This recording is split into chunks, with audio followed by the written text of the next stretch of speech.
June meeting of the Policing Performance Committee, and welcome especially to anybody joining us on the live stream. Can I ask Karen, do we have any apologies? Sorry, you're on mute, Karen. Sorry, Michelle. Councillor Kelly Parry has given her apologies today. Okay, thanks for that. I'm conscious too that we have two new board members who are joining the committee. They're officially joining the committee from next Monday, I think, but you are both very welcome here today. The meeting, I think, is mostly items for discussion, so please feel free absolutely to contribute, to ask any questions you want and so on. So don't hold back to those new members. So that'll just add to the discussion. Alistair, you wanted to come in? Yeah, thanks, Chair. It's just to render my apologies between 12 and 12:30 because I've been asked to join another meeting with the Chair and the Cabinet Secretary, so apologies for that. Okay, that's fine, thanks very much. Okay then, so do we have any declarations of interest? Just to confirm, Michelle, we haven't got Katrina Stewart on the call yet, but we are quorate. Okay, all right. I think we'll carry on and we'll just welcome Katrina when she joins us, given that we are quorate. That's fine. So was that a no to declarations of interest? Okay.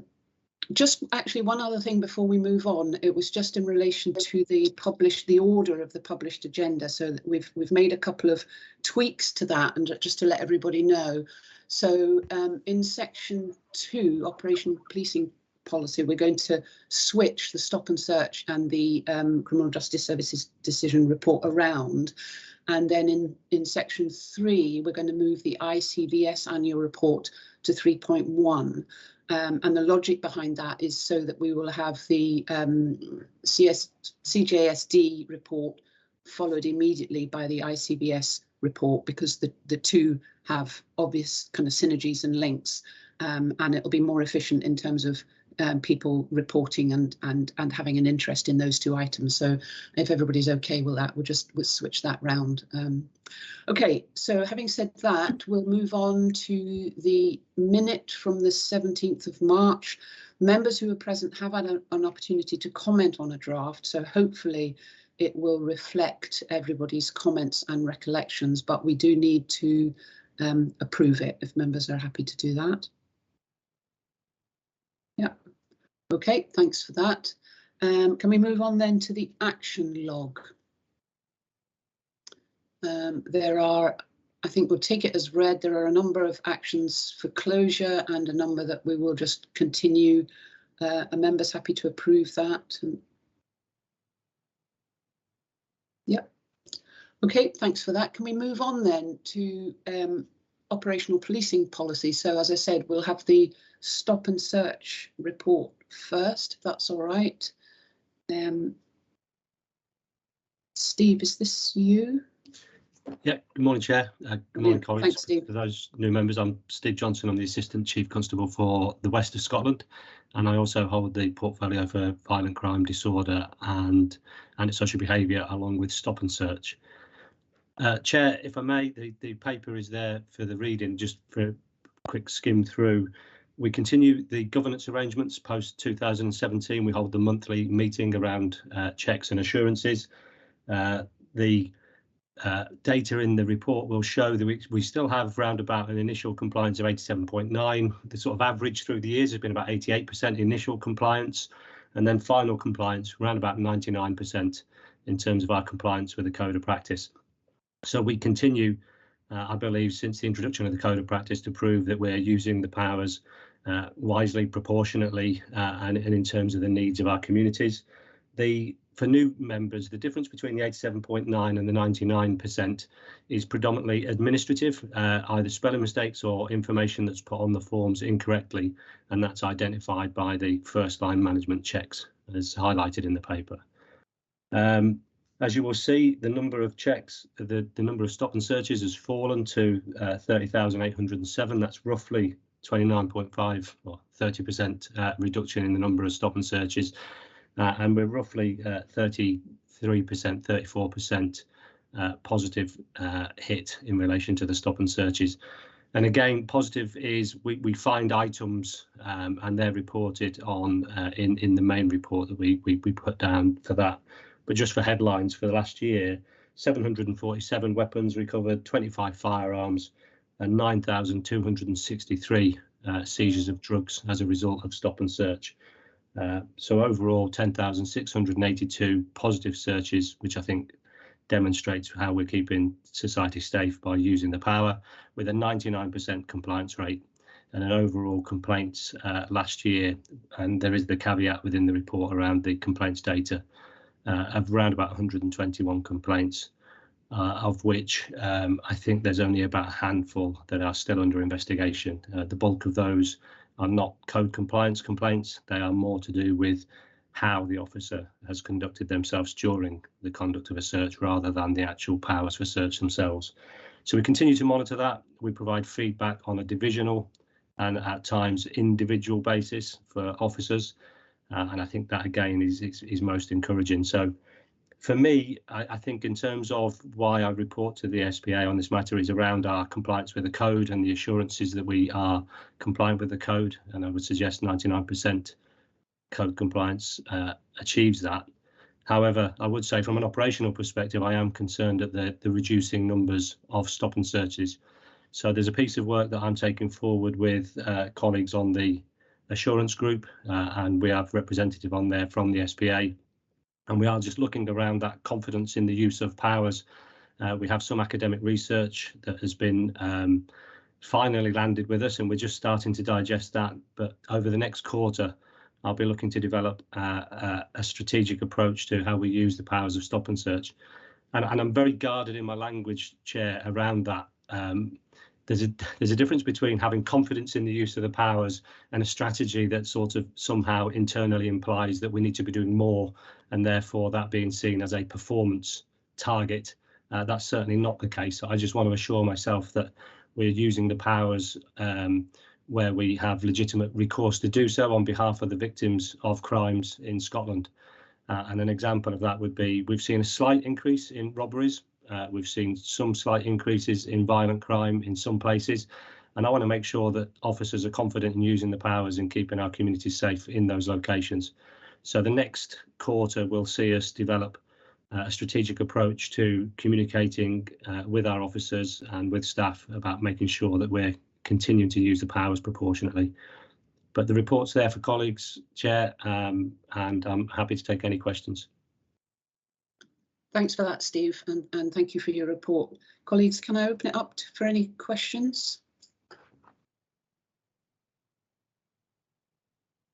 Tom, and then Katrina. Thanks for that, Steve. And I took great comfort from the report on the basis of the safeguards and the proportionate and necessary use of this are and continue to be in place. But in terms of the reducing numbers, you've focused on ensuring that officers are confident in the powers that they have, etc., and looking for reasons why this may be declining. But the fundamental thing is that these things should be intelligence-led, that there should be a real reason. So it's just it moved away from the officers here to the actual intelligence picture. Are you confident that we still have a robust intelligence picture in order that we can safeguard particularly young people when we're using and not disproportionately using the power of stop and search? Yeah, thanks, Tom. Yeah, no, I am. I think the checks that we do, particularly where if we're looking at young people or any of the protected characteristics, Tom, you would imagine all of those get looked at. And certainly the plan moving forward around the intelligence case, the code compliance checks on all those all do stack up, so we are stopping people with the appropriate information, intelligence and use of the power. So I'm confident in that because they hit a protected characteristic.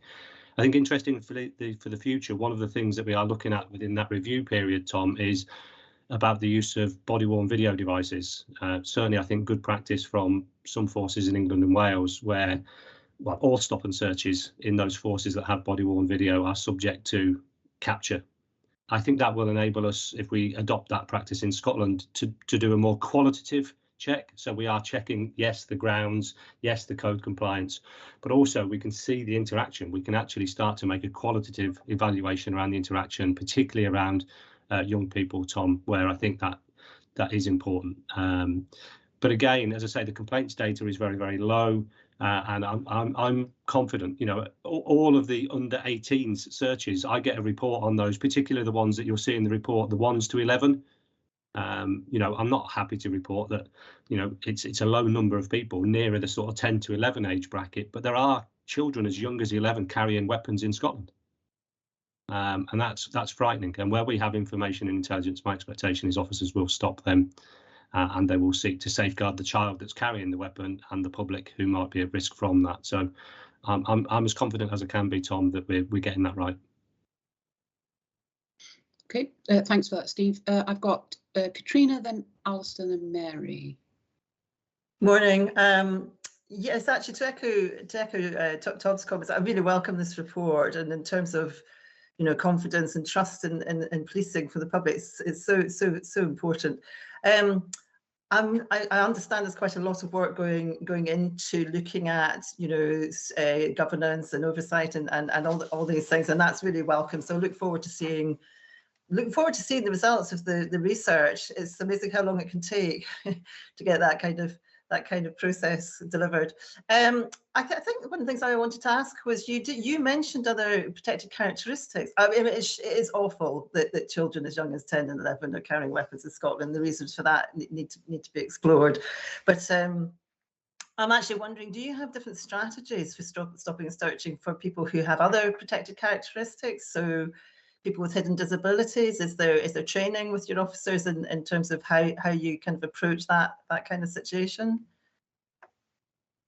Yeah, thanks, Katrina. I think the simple answer would be yes. The training that we provide officers around the use of their powers, you know, since 2017, I think we're going to be around about 5,500 new police officers in Police Scotland that have only operated under this code of practice, and will have received the training at the college that we have. I think we can always improve on it, and that's one of the things that we want to get into in that qualitative space. I think particularly for all people with neurodiverse conditions, whether we've got any of the protected characteristics that might have niche responsibilities that the officer exerting that power might need to recognise, I think would be the way that I would explain it. So yeah, we can always do more on that. I think when we get into the qualitative piece, we are doing training with officers around invisible protected characteristics. The data set is massively out of date, so we really are waiting for the census data to come through so we can actually report with a high degree of assurance and relevance. At the moment, the data is so far out of date that our reporting is skewed. But I would say it's skewed in a way that means we do look at it, i.e. it's highly likely to show disproportionate at the moment. So as a disproportionate report, we would look into each of those things. But no, I think we can do more. We are working with colleagues in DACA and across the force under Deb Taylor's guidance around the equality and inclusion, and stop and search and use of powers is but one of those that we will look at benefiting from. That's great. Thank you very much. It's very assuring and really interesting. Thank you. Hi, Alistair. Thanks, Chair. Like my colleagues, Steve, really welcomed this report and, you know, take a large degree of assurance from it. And you've actually, in your introduction and in your earlier responses, you've answered most of my questions. But if I can just build on them very slightly.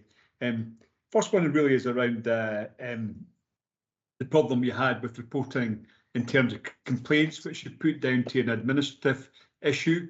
I chair Complaints and Conduct Committee, and you've alluded to you're striking the balance here between being a rights-based organisation, but also the value of stop and search from an intelligence, you know, if it's intelligence-led in terms of removing prohibited items from Scotland's streets and the potential ongoing harm that they can cause.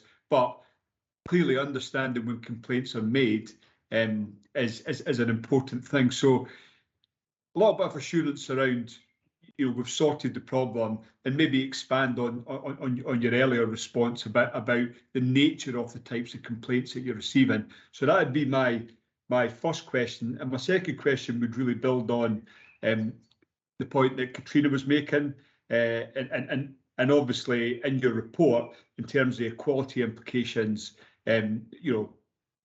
Robust governance is essential. You highlight that, because there is a real sensitivity around these issues. So I just wondered, for information as a relatively new board member, where I could get information on how you are looking at the overall equality implications in relation to stop and search. That's my questions. Thank you. Well, Alistair, thanks for both of those. So I'll take the first one in relation to complaints. So the issue, 100% of the complaints that were made in relation to any relation to stop and search were dealt with, Alistair. I can give you that assurance right up front. So all of them. The problem that we had was when we were putting values into the search engine, we searched stop and search, and it's an old-fashioned sort of database. So we only found those things that had the word stop and search, as I've just said them. If we put in the word stop and search separately, we got a different set of results. So it was a data search anomaly rather than the data there. So what we've done is we've worked with colleagues in professional standards. We're now provided with a more complete picture that would capture all of those data points.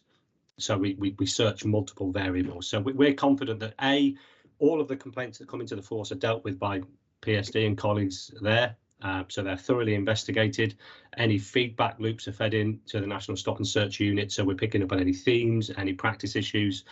It was purely the data that we were getting out of the machine, if you like, wasn't as accurate as I would like it to be.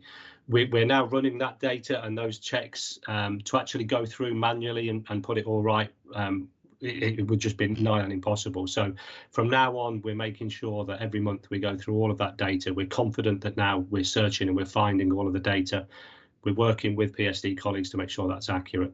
But importantly, the main thing from the complaints data is that we're picking up the opportunity to learn and putting that learning into practice. So whether that's with an individual officer, whether it's a supervisor, a team, or a division, we're doing that. So I can give you assurances that it was a data recording issue rather than any practice issues around not reporting complaints or recording complaints.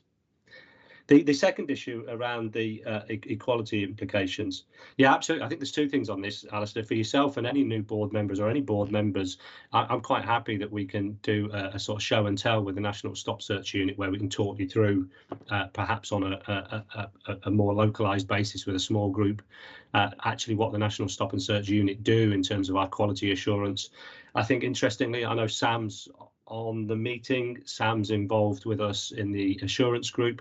And some of the developments that we're looking at around diversity would be the dip sampling through independent advisory groups, particularly where protected characteristics are concerned. So I could look at it, white middle class male, and my perception of a stop and search when I'm reviewing it visually or on paper might be completely different to those colleagues from one of those protected characteristic backgrounds.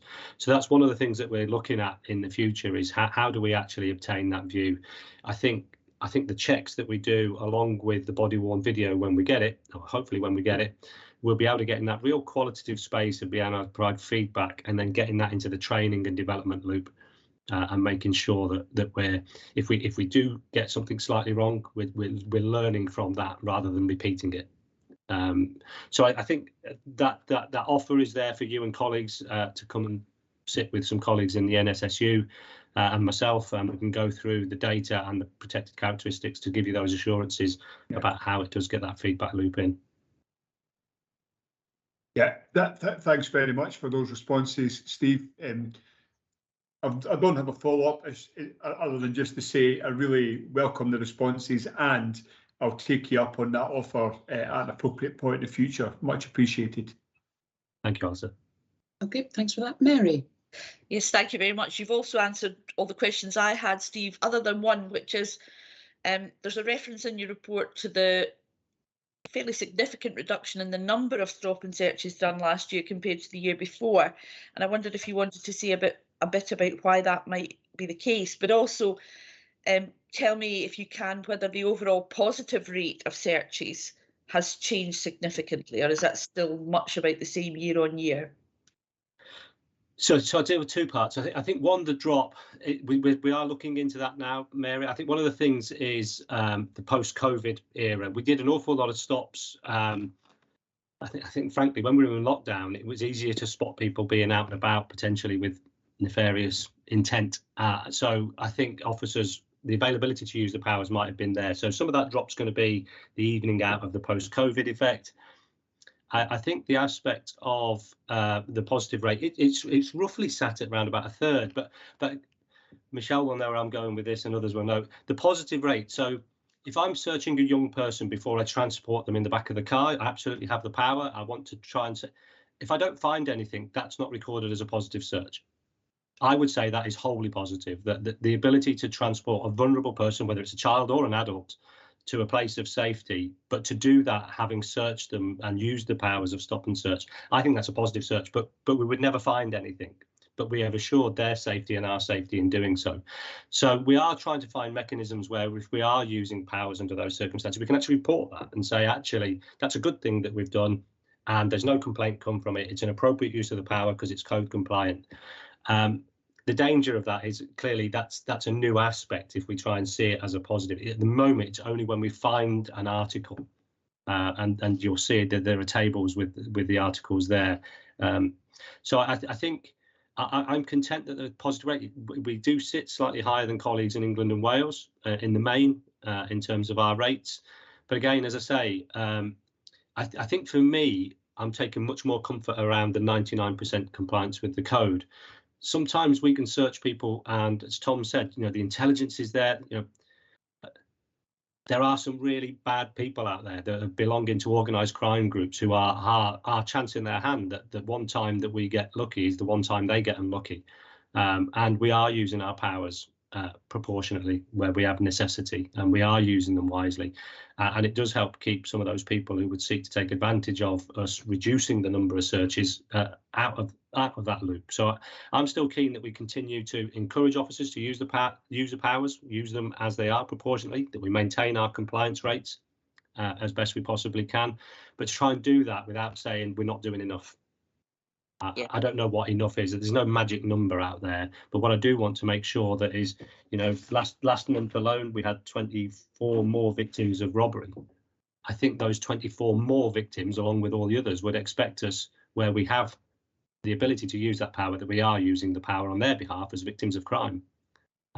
So I do think we're getting into a better place where we can strike that balance, Mary. But again, I think for me, the overarching thing is hitting 99 or 100% compliance with the code. It means we are using our powers as society would expect us to. Thank you very much, Steve. That's really helpful and very interesting. And I'm sure, I'll develop my understanding of this better, but thank you for those responses.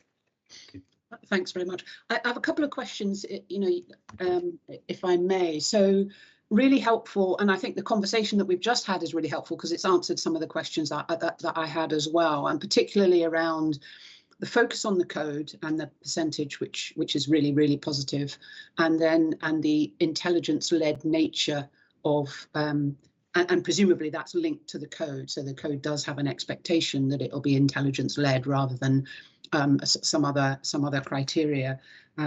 So I think that's really helpful. I'm interested though in where and whether you store and collect really detailed data about who and where and when your people are being stopped and searched, including, for example, for negative searches and repeat negative searches of the same individual. So are you collecting that kind of data? Because I think it would be useful to start to explore some of that, if that's the case, simply because if it is intelligence led, there's always improvement in terms of that intelligence framework or parameters or criteria that you use. So I am interested in how you evolve that and improve that in terms of honing that intelligence. I'm also interested in data that you might collect in terms of feedback from people who have been stopped and searched, not necessarily just through the complaints option, but whether you've got a process for obtaining feedback, again, to help that, both the development of the code, the ongoing development of the code, but also the sharpening of that intelligence-led approach. So it's the data then, and how that data is then used in terms of improvement. So I don't know if you could say something about that. Yeah, so Chair, the data is all stored, as you know, on the National Stop Search database. So we have all that data there. We do extract the information. So if an individual is stopped in one division on multiple occasions, we have the ability to feed back direct to the officer, but also to the divisional management, so they can have a look in that. So the repeat stop and searches. I think the detail as to whether they were positive and they were negative would be subject of that feedback loop, i.e., listen, you're stopping Steve Johnson, you've stopped him 50 times, you found nothing, come on, you need to check your intelligence. And I think we do look at that data, and we do deal with it right down to that individual level. And as I say, sometimes we might stop somebody on numerous occasions, and as I say, that there is still sufficient intelligence that I would suggest would mean we would stop them next time, even though we haven't found anything up until that point. But I think we're fairly content, Chair, that actually we are looking at that in detail. We report to each of the divisions in turn on the number, not only the number of repeats, but who the people are over a series of time, so we can provide that data. And it is particularly the negative element that draws that to our attention, because if it's a positive search, there's another criminal justice disposal for that individual. I think where we get into in terms of that intelligence picture, we're continually doing that. I think that's a continuous loop around what does the stop and search data tell us. One, in if you like, the reduction in crime. I think you will see that Q Division had quite a significant increase. They did quite a lot of proactive community policing to try and reduce predominantly antisocial behaviour, and in particular locations. So that their results, bizarrely, yes, they've increased the numbers, but the percentages have followed. But we have seen the reduction in antisocial behaviour and what I would call the lower level criminality. Unfortunately, where we have seen it is in the more serious stuff. So again, we need to make sure that we're using the powers in the right places at the right times against the right people. And that's that eternal challenge. We've seen that we can use the powers and it have an impact on some of the volume around antisocial behaviour, and I think that's positive. I think we do need to look at where we're using the data around the more serious violence and the attempt murder sort of categories, which is not necessarily in the domestic circumstances, but that is in the public space. But I suppose that back to the point around making sure we're getting the intelligence bit right, is we will continue to do that. That's that feedback loop, Chair, that we will do. The second part of your question, sorry, I'm just trying to. So it was really about kind of going beyond a reliance on complaints to then address issues, but thinking more about, kind of softer feedback in terms, if you like, from people who have been searched. No, and it is something we are. So there's two aspects. I think there is one that and these are just options at the moment. So I'll talk about things that are in my head. One is, yes, can we survey those people who've been stop and searched, a bit like we would other service users in terms of victims of crime survey, etc. And I do think there is that aspect that we can look at. And I think the second aspect is the victims of crime. So there are, as I say, somebody who's been subject of a street robbery in the middle of Edinburgh, and there is a description passed of the offender. I think we would also want to know what their perceptions of our use of powers, or whether we have or haven't even used the powers in relation to that particular crime or that aspect. That is going to require us to have some. We're not going to be able to do it with the way that we keep data and information at the moment. I had that information in a previous life because we had spatial recording. So we had time, date, geolocation of offences and of stop and searches that was live time. So we could actually see the if you like, the precursor offence and then the activity that officers took in relation to that offence, spatially, geocoded and on a time frame.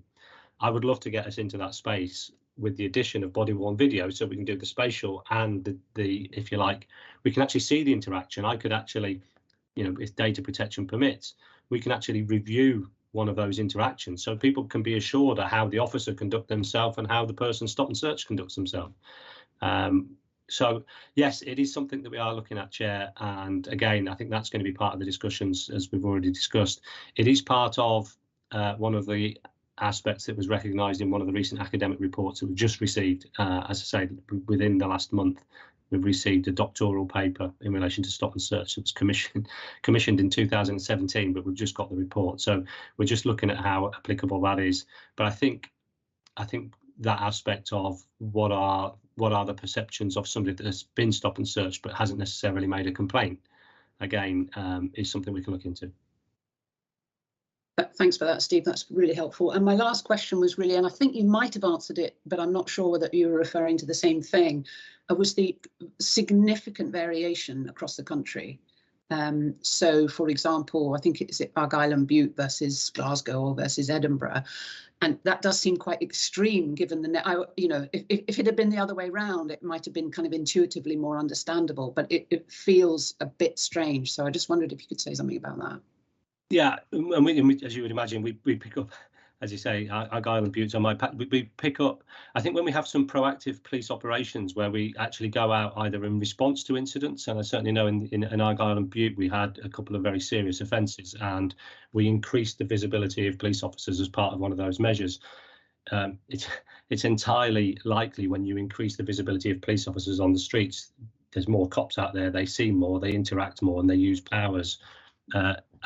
So we did see that. So that does jump out to us. We have the monthly meeting, the regional reps and the divisional reps are represented there, and that's what we would expect them to report back on. Again, we take a lot of store from the complaints data and the compliance data, but again, the divisions, the piece for me is the longer term trends where we're seeing that reduction month on month on month on month. And operationally, I would say I do have a concern that if we keep seeing that, are we using the powers on behalf of society, that wider society, in a way that is still meeting the criteria for the stop and search, but actually it demonstrates that we've got confidence in using those powers. I'm not saying we've lost the confidence, I'm just saying we need to have a look at it. Some of it is about officer numbers out on the streets. Sometimes the reduction is we just haven't got those officers out in those visible proactive roles, we're just responding to incidents. And other bits, it's because we've put more officers out and we've increased the visibility that we see an increase in the reporting. So as long as we understand the cause and effect, I'm comfortable with that. I think if we picked up something long-term trend, either not or an excessive use, again, we would spot it and I would report on that if it was adverse in terms of the impact on the code. Steve, thanks very much for that. That's been really helpful. Are there any other kind of questions or comments from colleagues? Okay, that was great. Thanks very much. Can we move on then to the Criminal Justice Services Division 5-year vision and direction? Gordon, I think that's you, is it? Thank you, Chair. Okay. So thank you for the new members. I'm Gordon McCready, I'm Divisional Commander of Criminal Justice Services Division, and I'll touch on some of the sort of varied work the division does shortly. But I'm just really pleased to present to the board the vision and direction, which has been through appropriate governance within Police Scotland and approved by the Chief Constable through SLB. The vision and direction really sets out our intended direction of travel for the next 5 years. To give you some assurance, it will be subject to internal review on an annual basis, but really for me and importantly, it calls out our intent and our aspirations. It sends out clear messages, I think, around our commitments for a group of people. So most importantly for the public, for that transparency piece. For our partners, so that they understand and appreciate our expectations and what our commitments are. And for me as Divisional Commander, really importantly for our people, so we can have a vision and a direction as a senior leadership team within the division, collegiate to that of the organisation. But if we don't communicate that to our people in a coherent fashion, then actually we'll not deliver anything. So this is a really important milestone for the division as well internally.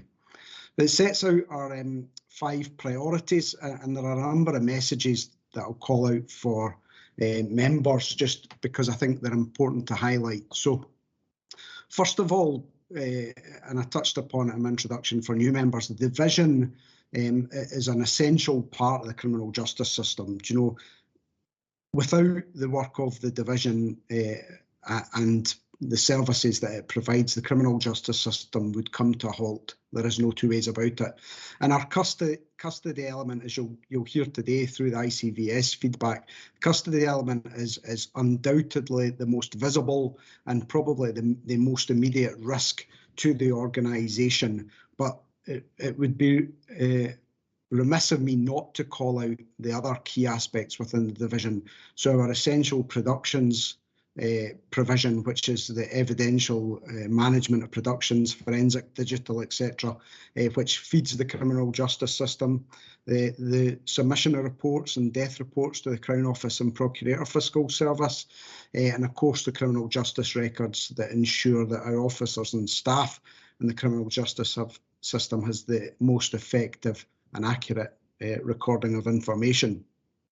All of those things are essential to the criminal justice system, and you'll see the vision and direction sets out our commitment really to ensuring that our people are enabled to deliver those services, that we deliver them efficiently by delivering them digitally, being enabled, and that we work collaboratively to deliver all of this essential work.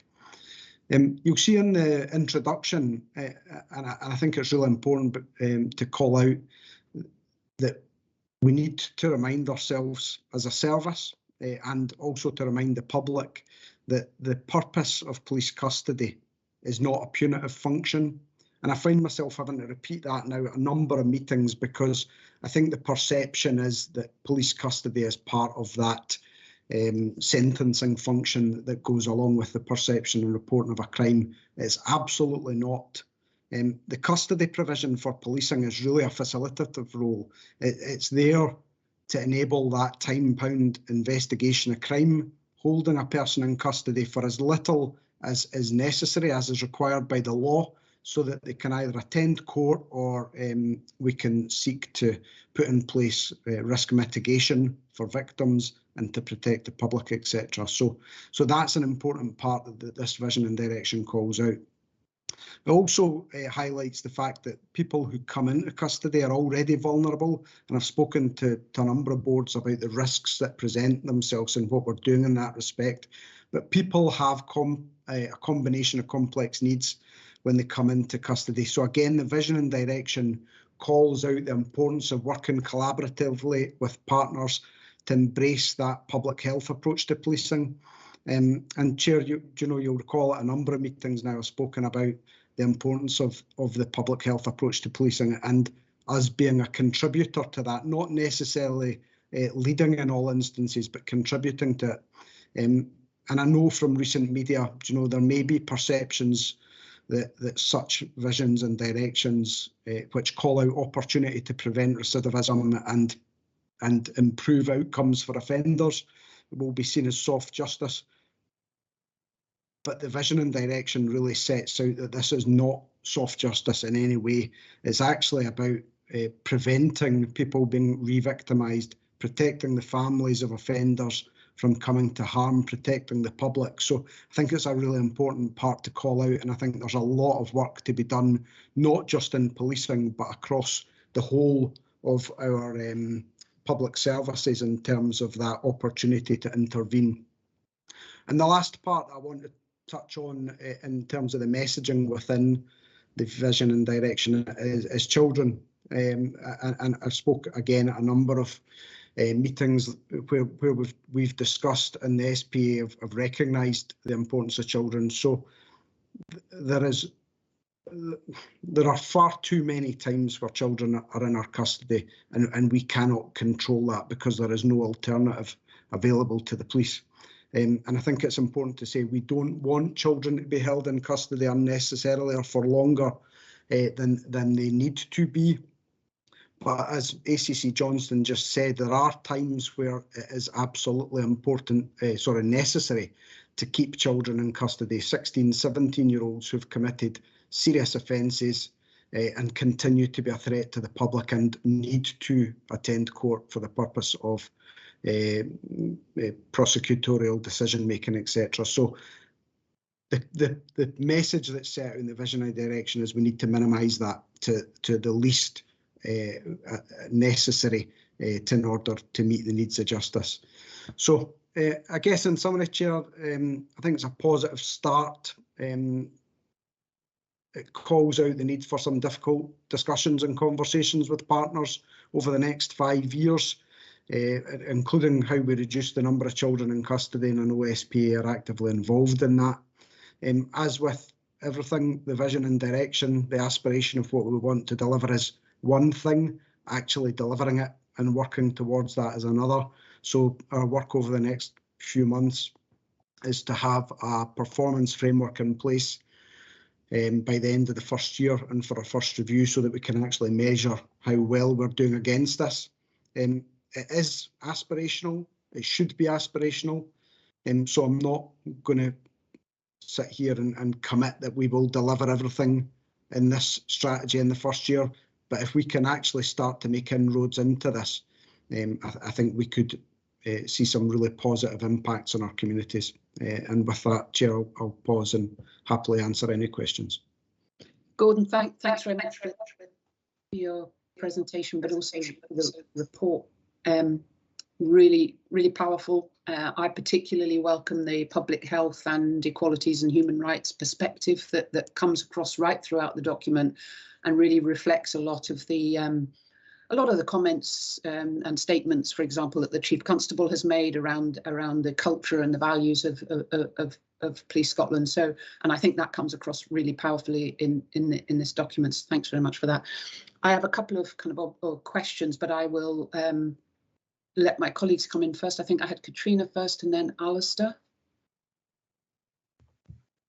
Thank you, Chair, and good morning. Yes, I mean, this is such a positive report. I'm really pleased to see it, and I've got a number of questions to it, and I want to echo what Michelle just said there about the whole approach and the tone and the emphasis on equalities and human rights. Really encouraging and very positive. So I do have a couple of questions for you. One of them in relation to the children. You know that I was really lucky to come and visit two of your custody suites last year or earlier this year. I get confused which year it is. And it was such a brilliant day, actually, very informative, quite revelatory. And the custody suite at London Road, which has been adapted to make it easier for children who are brought in there, was really interesting, because I think we all agreed at the time that those adjustments, those accommodations actually would suit a lot of people with mental health problems, people with, you know, neuro minorities, and actually the people that work there as well. So I guess one of my questions is, how confident are you, especially given the announcement about budgeting that was made recently from Scottish Government, how confident you are in terms of the resourcing of these estates, of the actual, you know, the custody suites. It's also really clear to me that actually in all of us that poorly maintained estate or an out of date estate makes it very hard for police officers to actually deliver the services to, you know, to the standard that they would want to. So that was one of my questions. The other one I think may come up again in the ICBS item, but one of the things that came to attention recently was a media report from the Met, from London, about shockwaves around what was presented as an inappropriate strip search of a schoolgirl. Now, you know, we're different police forces, but I did wonder if that had any kind of reverberations on Police Scotland, if it, you know, public perceptions and public concerns. And I did want to raise a question around issues around strip searching of children within custody, and wondered if you could make a comment about that.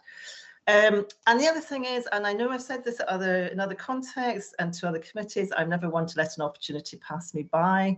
And also this is I'm moving on from this committee to other committees, so it's a kind of opportunity as well to to raise this yet again, but we know from evidence that has come out of England, and then actually people in Scotland know this too, that there's a disproportionate presence of neurominority people within the criminal justice services, and allied to that, in relation to the mental health and vulnerable people issues, we know that autistic people, ADHD, people with ADHD, neurominorities are more likely to develop poorer mental health as a consequence of the difficulties on, going unrecognised, and therefore they're likely to be again overrepresented in terms of mental health vulnerabilities and suicidality. So I just wondered if you could if you would speak to that. Thank you. Gordon, quite a lot in there, but I'm sure Katrina will prompt you if you get lost in some of the responses. So, thanks. Thank you. Thanks, Chair. Unhelpfully, my pen ran out just at the most inappropriate moment. So I think I've managed to capture the majority of that.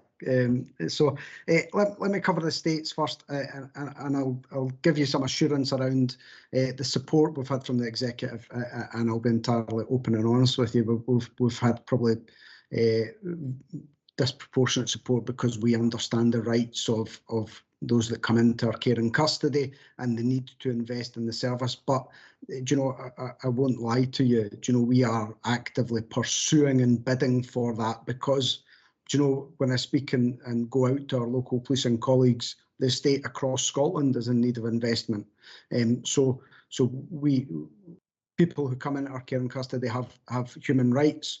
And therefore we as a division actively bid, and there is a strong commitment to improve our estates. In fact, we have an estates development meeting on Thursday with all members of the senior leadership team talking about the plan, which will be fed into Her Majesty's Inspectorate Constabulary in due course. So that's underway.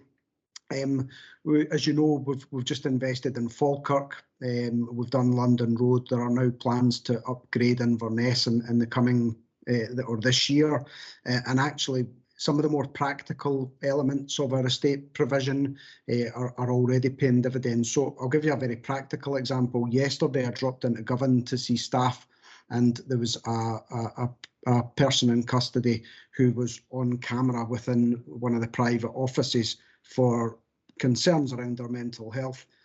I watched personally with admiration, actually, 3 staff running down corridors as the person tried to strangle themselves with their underwear. So whilst we're investing in our estates, it's already paying dividends, and there are longer term plans. There is always more to do. And I think really importantly for me, and I've spoken to members previously, but I think some of the things we can do are relatively low in cost, but can improve the environment for those coming into custody and also for our staff. So some of the aesthetics of the environment, etc. So to give you assurance, yes, the states is high on our priorities and is being well supported by the executive. In terms of your question around children, so incredibly emotive and often misportrayed in some of our media. So, when we talk about the searching of children in custody, we're talking on the majority in terms of 16 and 17-year-olds, so older children, if you like. And when we know that the significant number of people who declare mental health concerns who come into custody, we're talking between 40 and 50%. We have a statutory obligation to protect those people and to protect the organisation and the reputation of Police Scotland.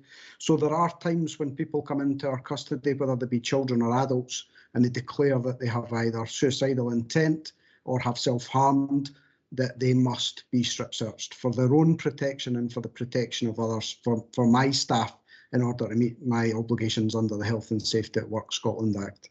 So there are times where it is absolutely necessary.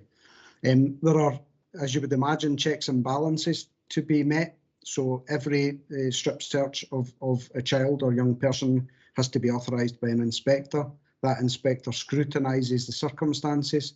The search is conducted in the presence of a responsible person.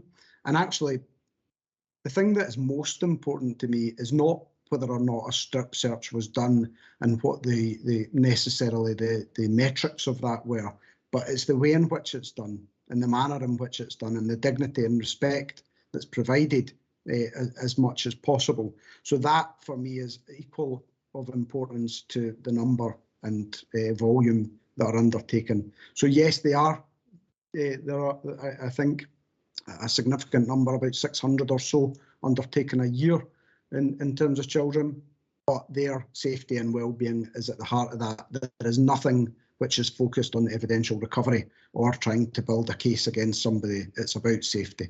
And then the last bit, as I recall it, was around mental health provision and neurodiversity, etc., coming in terms of our custody provision. One of the things that, you know, I'm kind of campaigning about just now, if you like, and I'm really grateful for HMICS and Healthcare Improvement Scotland coming in and doing inspections, is that mental health provision. We know that people who come into custody are in many times need of mental health assessment, and actually, as it stands just now, we've got a disparate provision across Scotland, for which we're really grateful. HMICS and HIS are having a look at that, and we will get our recommendations in due course. I think once we can make an assessment of mental health in custody, then the chances of somebody coming back into custody will be lessened, and therefore the public will benefit. So I think I picked off all your points. Yes, thank you very much indeed. No, all of that was very helpful, and yeah, the strip search of children thing is emotive, and it's very easy to get to get headlines up. I mean, I think the age is probably, in a way, 16-year-olds, being an adolescent, being a troubled teenager, that's just the worst, really. So I suppose, I think the important thing about what you said there was about the respect and the dignity of every case that comes in, and that was very assuring to hear that. Gordon, in terms of the estates, I think I'm moving, like I said, moving from this committee to a number of other committees, including resources, and I have to say my trip to the custody suites that day did actually set up a kind of sense of mission in me. So I'm going to look forward to that new responsibility. It's great interest. So thank you very much. Thanks, Katrina, and thanks, Gordon, for that. So I've got Alistair, then Elisa from COSLA, and then Katerina. Thank you very much, Chair. And Gordon, like the Chair and Katrina, I really welcome this strategy, the ambition of it, and actually the big recognition of the need for partnership and collaborative working, for success here. So my first question is really around that. Clearly, we do not know what the budget is going to be going forward until November, but strong indications, obviously in the spending review, about tough times ahead. Probably for Police Scotland, but certainly across that wider public sector, which will cause a problem, you might think, going forward for collaborative working, and people will, move out of spaces that they previously would have occupied, and Police Scotland, may be stretched to move into these. So I did welcome your comment about an annual review, but given the ambition and the strategy, given the that macro environment that we're working in at this moment in time, how are you translating the ambition, the strategy, into perhaps CGSD annual delivery plan, to make sure that you're delivering on it? And you alluded to an outcomes-based approach. You alluded to the use of data and evidence to facilitate and help effective partnership working. But you're developing your performance management framework over the first 12 months. So, given that environment, how are we joining all these things together so we can realise as much of that ambition, that very laudable and welcomed ambition, that we can? Thanks, Alistair. So we're working with Strategy, Insight and Innovation and Analysis and Performance Unit to develop that performance framework. But I think in a lot of ways, you know, this is, as I said at the start, setting out our ambitions, not just for the public, but also for our partners and for our staff. So it should be driving our performance in terms of conversations and influencing change going forward. So there will be the metrics around, you know, what can we measure, what can we talk about. There will be deliverables. You know, we're already having conversations with alcohol and drug partnerships and local authorities and healthcare partners about the potential for practical aspects and operational aspects, like take home naloxone. You know, 20% of people who come into custody, or 20% of Scotland's drug deaths, the people who die every year were in custody in the previous 6 months. So if we can provide take-home naloxone, not only does it suggest that the police care and want to intervene and want to prevent that, but there's a huge saving in terms of that collaboration piece. So that's a practical application. But I think for me, a lot of this is about influencing the discussions and setting out our stall at an early stage, so that as budgets may shrink or at least remain static or in real terms shrink, we are being open and honest with partners about what it is we want to achieve and how best to do so. Yeah, thanks very much for that, Gordon. I mean, I absolutely welcome the approach that's been taken here, but the importance of that ongoing relationship and maintaining it is, I think, going to be acute, and welcome your response. Can I just make a quick general comment here as well, Chair? Tuna obviously raised the issue and the absolute importance of a fit-for-purpose estate.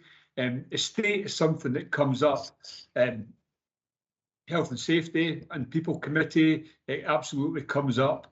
You know, when we're talking about investment for the future. Now, clearly Police Scotland have inherited an overall estate that was designed for another purpose, you know, to serve, you know, the antecedent services. And for many valid reasons at the time, there appears to be a historic underinvestment in it, and that challenge that you've highlighted and that support in this critical area that you're getting from the executive is something that I welcome, but it certainly seems to be emerging through all the committee work that estates is one of the big strategic challenges for Police Scotland, because it will enable so much if we get it right. But it's such a you know, expensive but critical part of the organisation. So I just wanted to make that comment because every meeting I'm in, estates comes up now.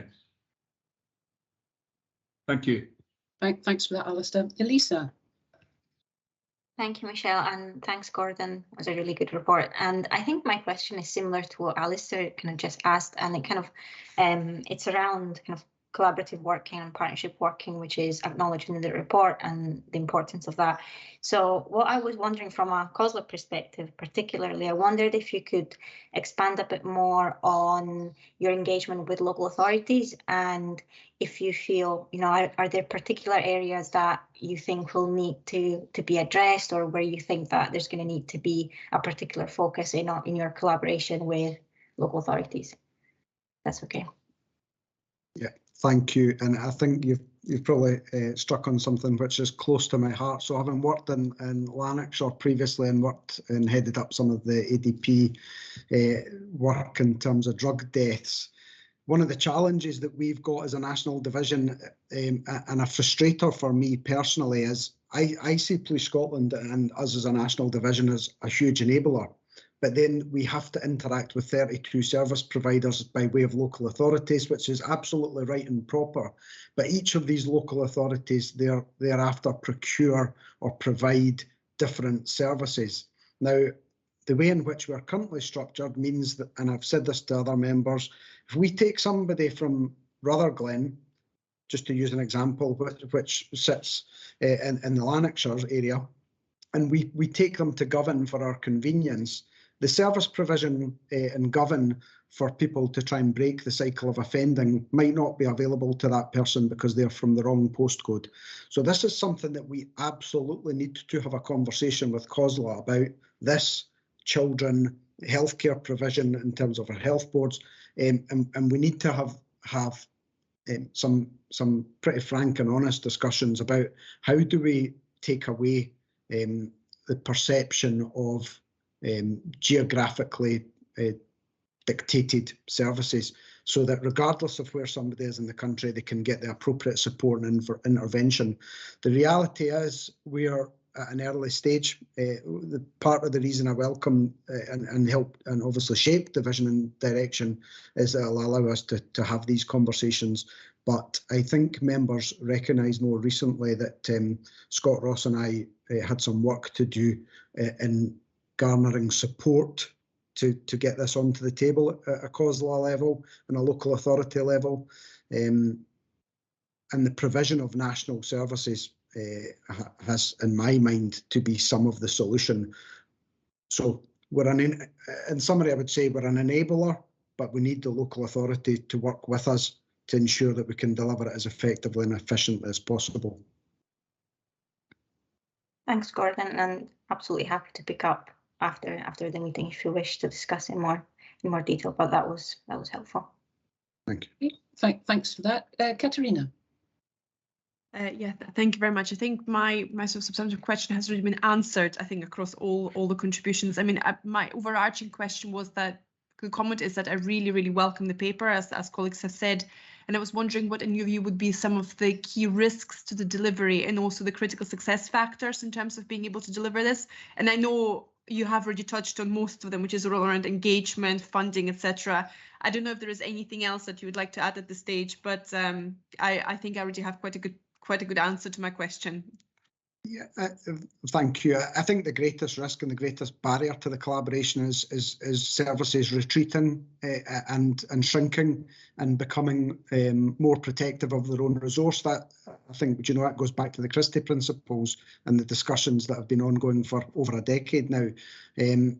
But policing in Scotland is a pivotal point for service provision in my mind. And when people come into custody, that is an ideal opportunity when they're in crisis to engage with them and to start to turn around not just their lives, but for any potential future victims in the future.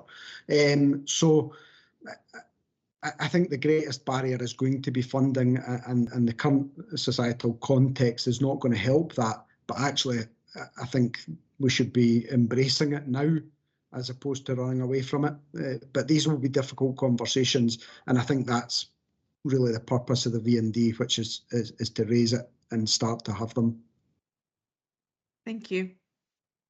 Thanks very much. So one of my questions has been answered, and that was around the funding. And I think all of the contributions today are really critical. So in a sense, there's no point in having a really powerful and positive ambition if then prioritization of other things means that ambition can't be fulfilled, albeit that everybody is in a similar position in terms of resource availability. But I think the fact that Police Scotland makes such a powerful statement in terms of its ambitions is a really positive one. So I really welcome that. Just one question on the detail though, if I may, and that's I note the equality and rights impact assessment that was done. There isn't specifically, or the report doesn't mention a children's rights impact assessment. And I just wonder, given the really important and valuable comments you've made about children and the concerns and the risks in relation to children and all the work that needs to be done in terms of providing those services for children, whether specifically a children's rights impact assessment wouldn't be positive in terms of the document. Thanks, Chair. Just to give you some assurance, and after this was helpfully highlighted at previous boards, we sought some advice from our policy colleagues around the most appropriate impact assessments to undertake. We were assured that the EQHRIA for this type of ambition was sufficient, provided we called out children within it, and that was undertaken. So we're content that it's been considered. We're advised from a policy perspective that it's entirely appropriate, but as you say, children will be at the heart of our delivery and vision in any case. Okay, thanks for that, Gordon. And again, thanks very much for the report, which I think is really positive and really encouraging. Colleagues, are there any other questions or comments from members? No. Okay, on that basis, can we note the report? And thanks, Gordon, again. And can we move on? So we're actually moving into the next section, and as we agreed earlier, we'll go straight into the ICBS report because of the obvious linkages. So who's speaking to that? Scott. Thanks, Scott. Thanks, Chair. Firstly, I'll take the paper and the annual report as read. However, I did want to highlight a few key areas within the report, if that's okay. Before I do this, however, I wanted to thank the dedicated independent custody visiting team here at Scottish Police Authority, who obviously keep the scheme running. And that given today is the last day of Volunteers Week here in Scotland, I wanted to give thanks to all the visitors who make the visiting service what it is today. And I should mention a special thanks to 2 visitors from the West, John and Laura, who have reached the milestone of 500 visits each, Chair. That's the first time it's ever been achieved in the visiting scheme. It's absolutely huge, and you'll have seen some kind of news on the SPA website about that. In terms of the report itself, so in this year, visitors completed 1,037 visits to custody suites all across Scotland, and in doing so, they were able to visit 1,314 detainees. During this year, visitors not reported any breaches of human rights or highlighted any instances of cruel, inhumane or degrading treatment or punishment of arrested individuals as described in the optional protocol to the Convention Against Torture and other cruel, inhumane or degrading treatment or punishment. Sorry, that's a bit of a mouthful, but it's called OPCAT for short. We have raised some thematic areas in the report that we'll monitor closely in the coming years, and as always, we seek to highlight areas to Police Scotland where continuous improvement could be achieved. The themes are highlighted in the report, which are children in custody, issuing an understanding of the letter of rights by detainees, communication and informing persons in custody regarding named persons and or access to a solicitor, mental health and wellbeing of the detainees, ensuring that's been looked after, as we've just heard from Gordon, access to washing and showering facilities and the Police Scotland estate. Just kind of briefly on the report itself, Chair, I wanted to highlight the continuous improvement activity that we've undertaken with regards to data quality. We're still not 100% of the way there yet, and that's, kind of, I admit that myself, but we've certainly improved over the past year. For the first time ever in an annual report, actually, we're able to break down how many detainees raised issues on specific subjects and how quickly Police Scotland have resolved them as well. I should state at this point that it's usually the case that Police Scotland have already resolved or sought to resolve these issues prior to them being raised by visitors, and we can see that through the system logs whenever visitors can access them. The next steps is to put the report through a final proofread, Chair, and get it designed. We will then formally publish it on the SPA website in the beginning of July. I wanted to thank Police Scotland for their open and honest and constructive relationship that we have with them. And really, we're jointly meeting a goal, which is to ensure the safety and welfare of those detained by Police Scotland.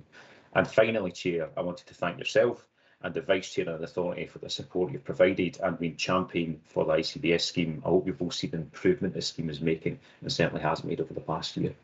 Thank you. Scott, thanks very much. And I think I would just like to add this committee's thanks to all of the volunteers for the incredible work that they've done that's reflected in the report, and also the SPA team that's supporting him in that. And I think the report really does highlight all of that, and it's a huge amount of work that's done. So thanks to everybody for that. Can I open it up for questions from members, comments?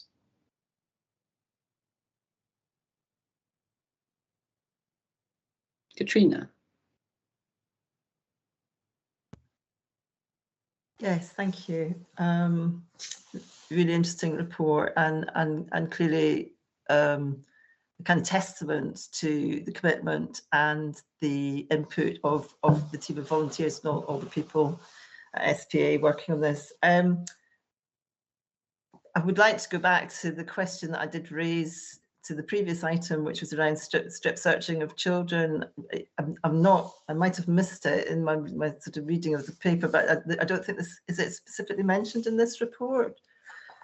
So there was that. I just wanted to kind of ask if there'd been any discussion around that. And Do you know, this sounds like a kind of nitpicky kind of comment, but it's an observation, and I'm sort of asking it because we've had conversations around language before, and it's in the OPCAT, and you talk about detained people, but in item 1, 2, 3, 4, 5, it says, I understand that the humane treatment of prisoners is an essential element of policing. And I know that the use of the word prisoner has been questioned by other board members in the past on the grounds that it kind of gives the wrong impression, because people coming into, they're not always prisoners, are they? Sometimes they are temporary detainees, if you like. And I just wondered if you could, you know, if that had been raised before, and if you could make a comment to that. Other than that, really welcome this report. Like I say, it's testament to the amount of work that's gone into not just the report, but the actual process and the volunteers that deliver this. Thank you. Oh, thanks, Katrina. So in terms of the first question, was around that kind of strip searching of children in custody. So obviously we take, visitors have to observe, you know, whatever detainees are in custody at the time. So at the time of those kind of 1,037 visits to custody suites, there were 68 children in custody at the time of those visits. Not all children would have been available for a visit, as it's described in the kind of the report, that sometimes they're out for interview, or they're maybe with their named person, an appropriate adult or something like that at the time. So we managed to visit 28 of those children who were in custody at the time, and none of the reports that we saw raised any concerns with regards to strip searching at all, or any concerns from the child. So it was just to kind of give that assurance. So certainly nothing's been raised to me, and we haven't found anything in that regard.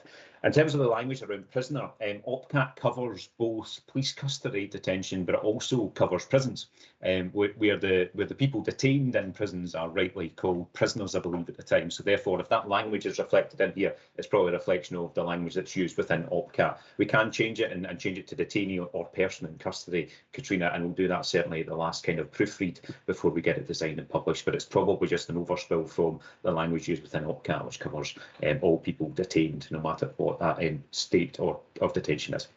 I totally understand that, and thank you very much for that. Thank you. Okay, thanks very much. Any other questions or comments from colleagues? It feels like a huge report, but I think that given that it's got so much detail in it, that's perhaps why it's not generating as much kind of debate and questions. Alistair. Yeah, but more a comment.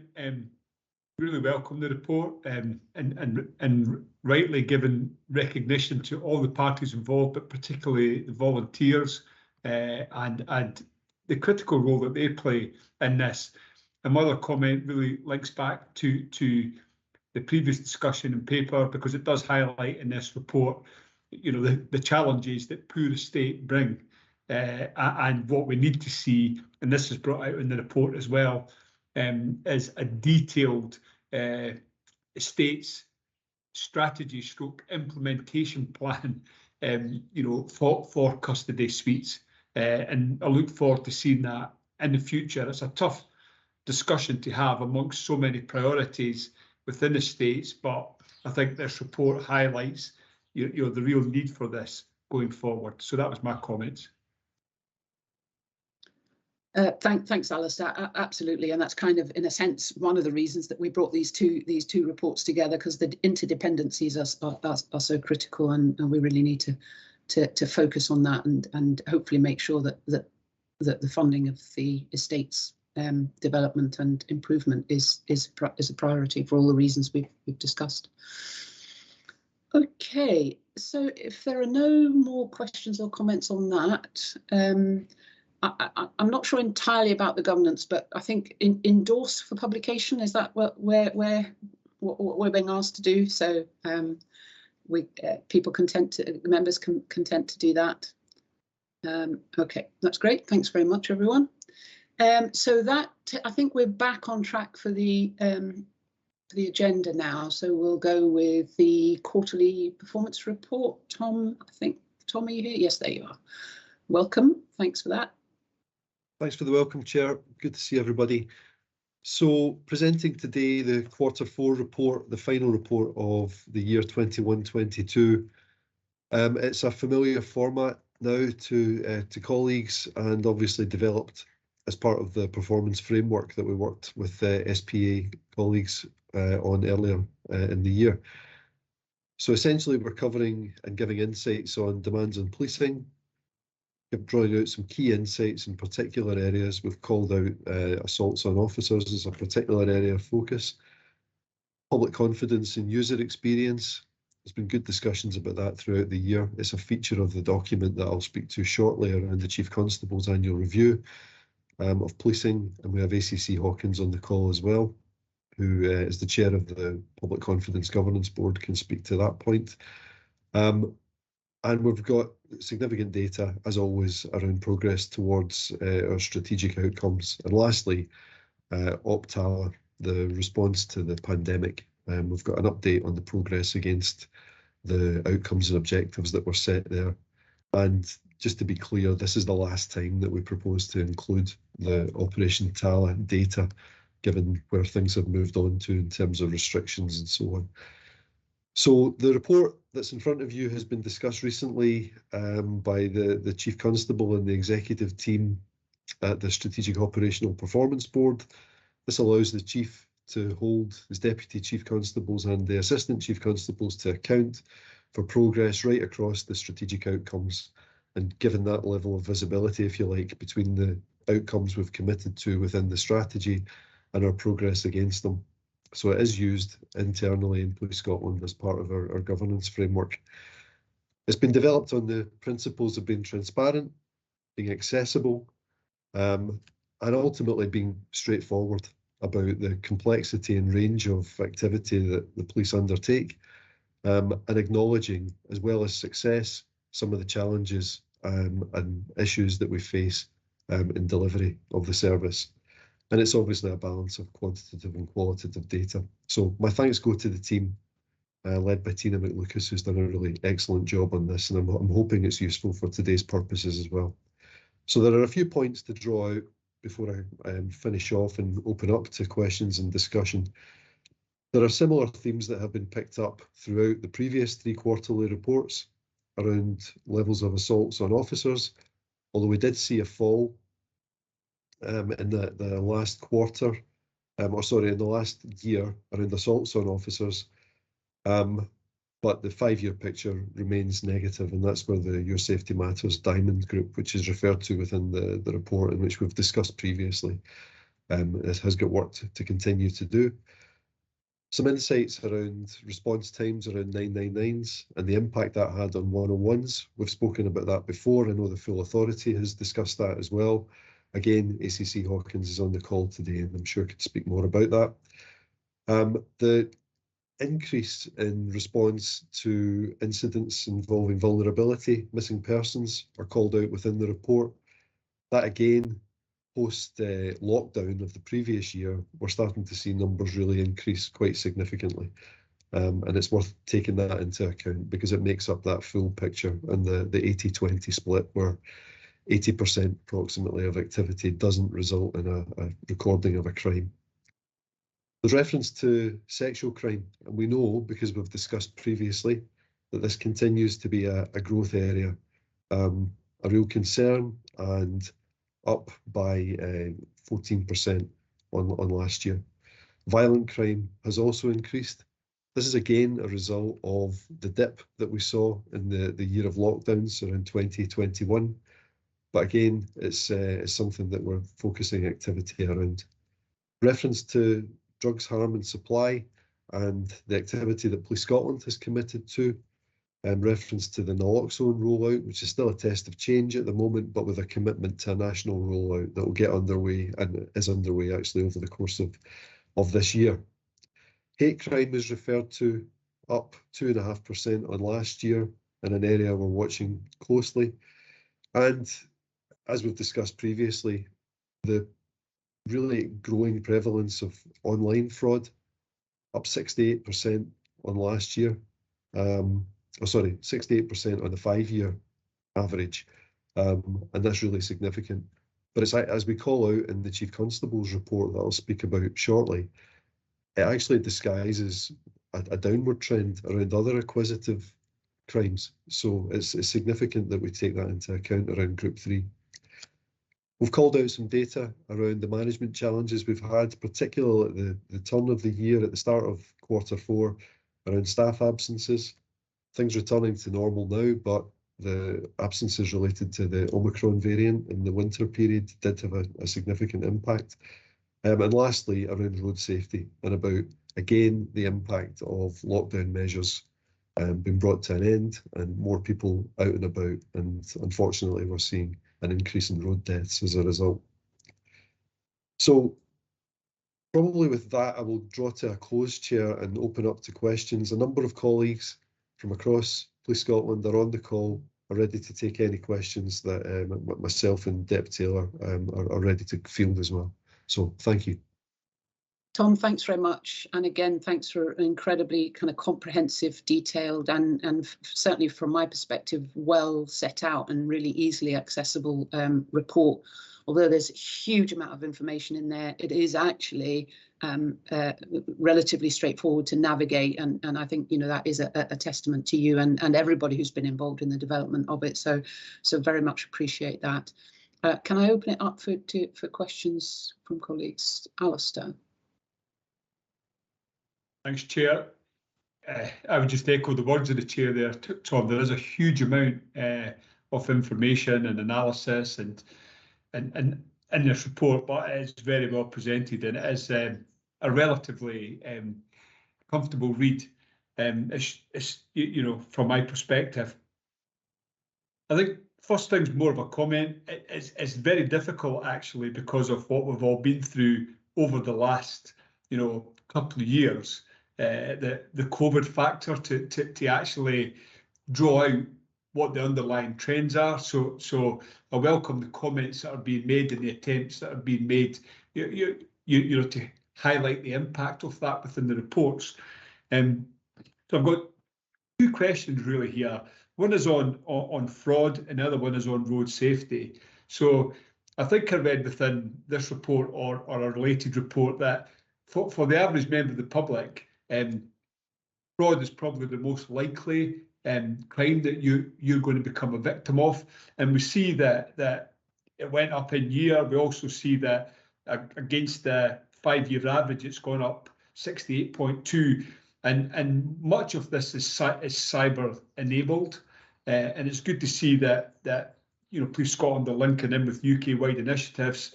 And I would imagine there has to be global initiatives because this is not all you know, emanating within the UK, I would imagine. But we heard at the last board about challenges around policing numbers and the mitigations that are being put in place, you know, to make sure that local policing in particular, because of the acute nature of it, is going to be resourced as the mitigations take effect over the next 12 months.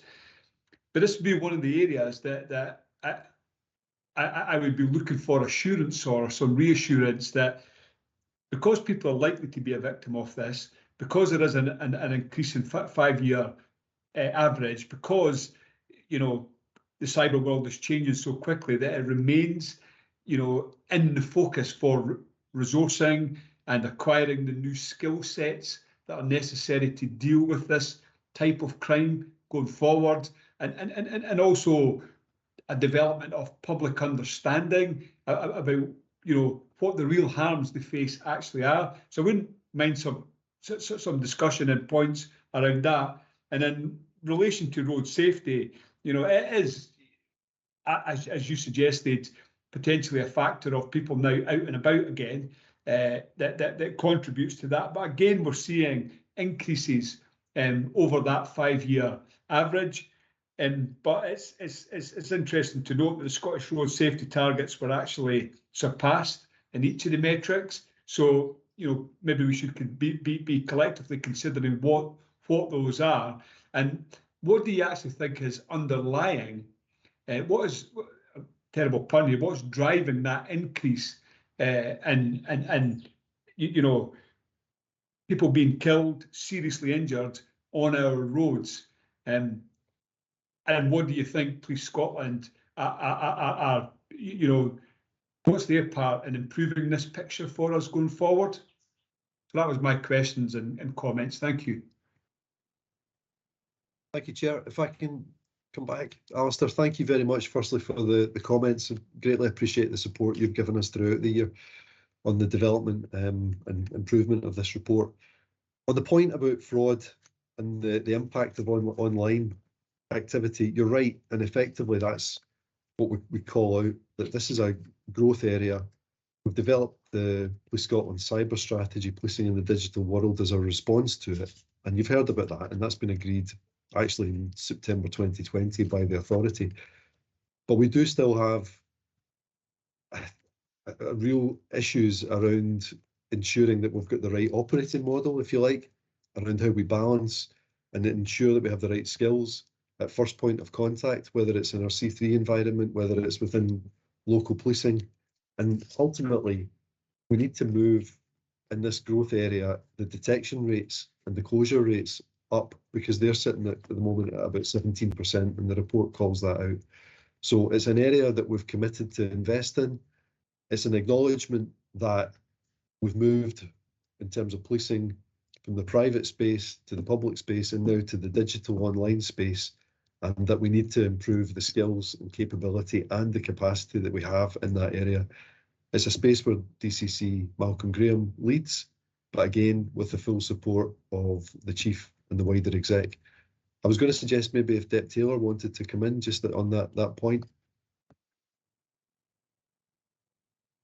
Yeah, thanks, Tom. I think you've answered the sort of significant element of Alistair's question very well. Alistair, your question, the second element of it, and I know Steve wants to come in just on the LP aspects around fraud, and we've got Sam Faulds with us as well. Alistair is a DCS in our serious crime division, so Sam again might want to talk around some of the initiatives that are ongoing. But you're talking around your question around the prioritisation of our resources. That is an active, ongoing endeavour on the part of colleagues across the organisation at the moment. We appreciate the situation that Police Scotland finds itself in terms of officer numbers. That's been well rehearsed at previous boards, a combination of COVID, of COP26, of the use of the college. So we are now bringing in significant numbers of new probationary constables, but we do appreciate that there is a gap that we have to fill there. There's a bit of a time lag there. So Malcolm Graham will care. I suspect a number of the ACCs on the call this morning are actively managing our existing resource to ensure that we are prioritising our response in those areas which create the gravest threat to the public and create the greatest risk of harm to the public. Now, I think we are also organisationally in a position where we appreciate that the front line is not what the traditional front line in policing used to be, or how it used to be described, because the front line in policing for us, as Tom says, is as much in the cyber world. And whilst that, of course, includes issues around fraud, it also includes issues around online exploitation of children, and any number of other kind of digital, really harmful digitally enabled criminality. So it is an area where we are building expertise at the moment. We're building resource, and it's an area that we appreciate that we have a responsibility actually to engage in. I will pause there if I may, Chair, and may wish to ask Steve or Sam if there is anything that they might want to add. Yep, thanks, Fiona. Steve? Thanks, Chair. Thanks, Mark. Yeah, Alistair, I think just from a local policing perspective, the fraud aspects, some work that we did in two of the divisions in my area, in Lima and Kilo divisions, we looked at the frauds, and we did a bit more sort of victim-centred approach, actually, how many had actually suffered a loss. And I think it was around 85, 86% of the victims had actually suffered no loss. It was the financial institutions. So in many respects, it was a criminal attempt rather than actually a completed crime. That doesn't take away the impact on the victim, though. Many of them, shame, embarrassment, fear, etc., all of the things that our victims of crime feel. So it is something that we are looking at in terms of what does that victim journey look like, and therefore then what does the police response look like? And I know John and colleagues are doing a great deal of work in C3 around how we take the initial calls, whether we deploy an officer. So we are learning our way through it, and I think we're tailoring our response almost on a daily basis. I do think there's a lot of work to do. In essence, you know, every physical space in Scotland is subject to cyber influence. So the modern style, as Ma'am Taylor's referred to, how we develop the force moving forward, what sort of resources, what sort of skills, I think has to involve with it. But I think having the victims at the centre of it, I would still suggest, and talking to financial institutions with my sort of previous role and hat on, I would suggest that the financial institutions think it's significantly underreported to us. The change in the crime recording standards, I think it was around about 3 years ago now. So it used to have to be that the perpetrator was in Scotland for us to record it. That changed. And as you say, I think most of the perpetrators of these, certainly the digital frauds, live abroad. And I think relations with the National Crime Agency, the City of London Police and agencies like that certainly work in support of us. But the impact on local officers in terms of the skills and the abilities and the technical equipment that we have, that's where some of this investment in the cyber futures is really essential, making sure that our officers have the kit and the capability to capture evidence at first point of contact, that in that physical space where the bulk of my officers will find themselves. But in the future, for John and the team in C3, you know, the reality is much of this doesn't need a cop to be deployed. You know, we should be able to capture the evidence of a digital crime digitally. And I think that is where investment in that space, in terms of how people contact us and how we secure and preserve evidence on their behalf, is going to be an essential aspect. So I'll just give you that as a bit of a local policing perspective. Thanks for that, Steve. Was there anybody else who wanted to comment on that? Or Alistair, did you have anything to follow up with? Or Chair, I'm sorry. Sorry, Tom. Excuse me, I was happy to come back in on Alistair's road traffic question, but you may want to come back on the cyber point. Sorry to interrupt. Yeah. No, really, that private, public and digital space, you know, that understanding of that and the opportunity to explain what that means in a practical operational sense, and how you bring you know, this analysis that you're doing to life. I really appreciate the responses there. I found them extremely helpful, and I hope it aids that wider understanding of the complexity and the challenges of policing. So appreciate the answers there. So happy now to move on to the road safety question. Sorry, I think Samantha, did you want to come in on that point though? So if we can just to finish that off, and then we'll come back to the road safety, if that's okay. Sam? Yes, Chair, it was just very briefly, as ACC Johnson and Ma'am have already mentioned, there's been a lot of change in the last 3 years, particularly in terms of the Scottish Crime Recording Standards. And when you look at the figures, we have seen an increase over the 5-year mean. But as Mr. Hay mentioned himself, the pandemic has impacted, and it's perhaps not truly reflected, because what we have seen is over the last 8 to 12 months, that increase has started to level off now and plateau out a good bit. And 95% of all frauds that are reported to us are online, so they're digitally enabled. And the challenge for us then is we possibly be over recording here, because obviously online fraud has no geographical boundaries, and we're recording frauds that have been perpetrated elsewhere out with Scotland, but our victims are here, and we are changing and developing the approach to make sure it's very victim centred. So we are recording everything, but it's very difficult to pass the inquiry on to other areas, if you like. And because we are doing that, and there are inquiries there that would be very difficult, if not impossible, for us to resolve and detect, it means that our detection rates are down as well. But that forms part of that whole victim-centred approach. So I don't know if that gives a little bit of reassurance around the increase in the figures and the slightly lower detection rate. I think that's a very helpful response there, Samantha. It really does aid, you know, my understanding and how I'm reading and interpreting what's being presented to us. So I really appreciate the response here. Okay, thanks. Tom, did you want to pick up on the road traffic? Yeah, thank you, Chair. Yeah, Alistair raised the point on my reference to 51 more fatalities based on Q4 this year compared to the previous year. The volume of traffic compared between 2020 and 2019 was down by 22% based on Traffic Scotland data. So undoubtedly, volume of traffic is a significant issue. But equally, I mean, what's included in the report is not just those killed on the roads, but those seriously injured. And the fact that we've seen an increase of nearly 20% of those aged 16 and over, and 21.5% for children, that there's obviously an issue there about volume and about speed. So there is activity that Police Scotland is undertaking around festive drink drive campaigns, the national speeding and national seatbelt campaigns.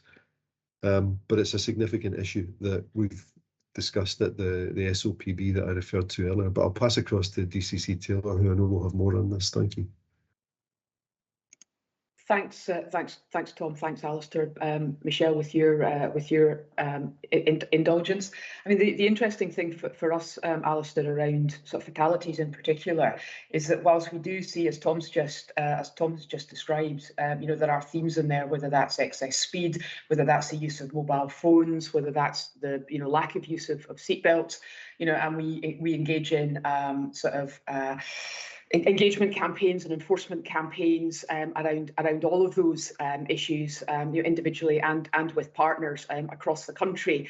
The other kind of really sort of quite striking element for me from fatalities in particular is just how different many of them are, and it can on occasion be actually quite difficult to draw themes through.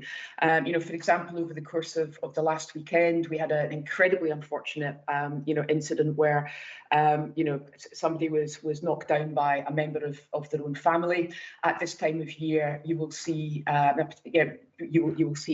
sadly a spike in fatalities involving motorcyclists. There's a lot of work and engagement goes on with our roads policing colleagues, and particularly touring motorcyclists, and particularly in those parts of the country which do act as quite rightly, because Scotland is such a beautiful country, do act as a magnet for touring motorcyclists. So there's a lot of there are any number of campaigns, but there's a lot of one-to-one engagement goes on between roads policing colleagues and the motorcycling community, which is generally exceptionally sort of well received.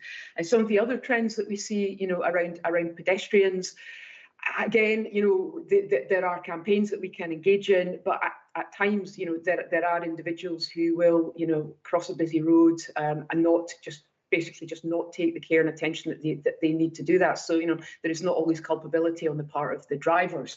What I would say, though, is that every fatality is investigated incredibly thoroughly.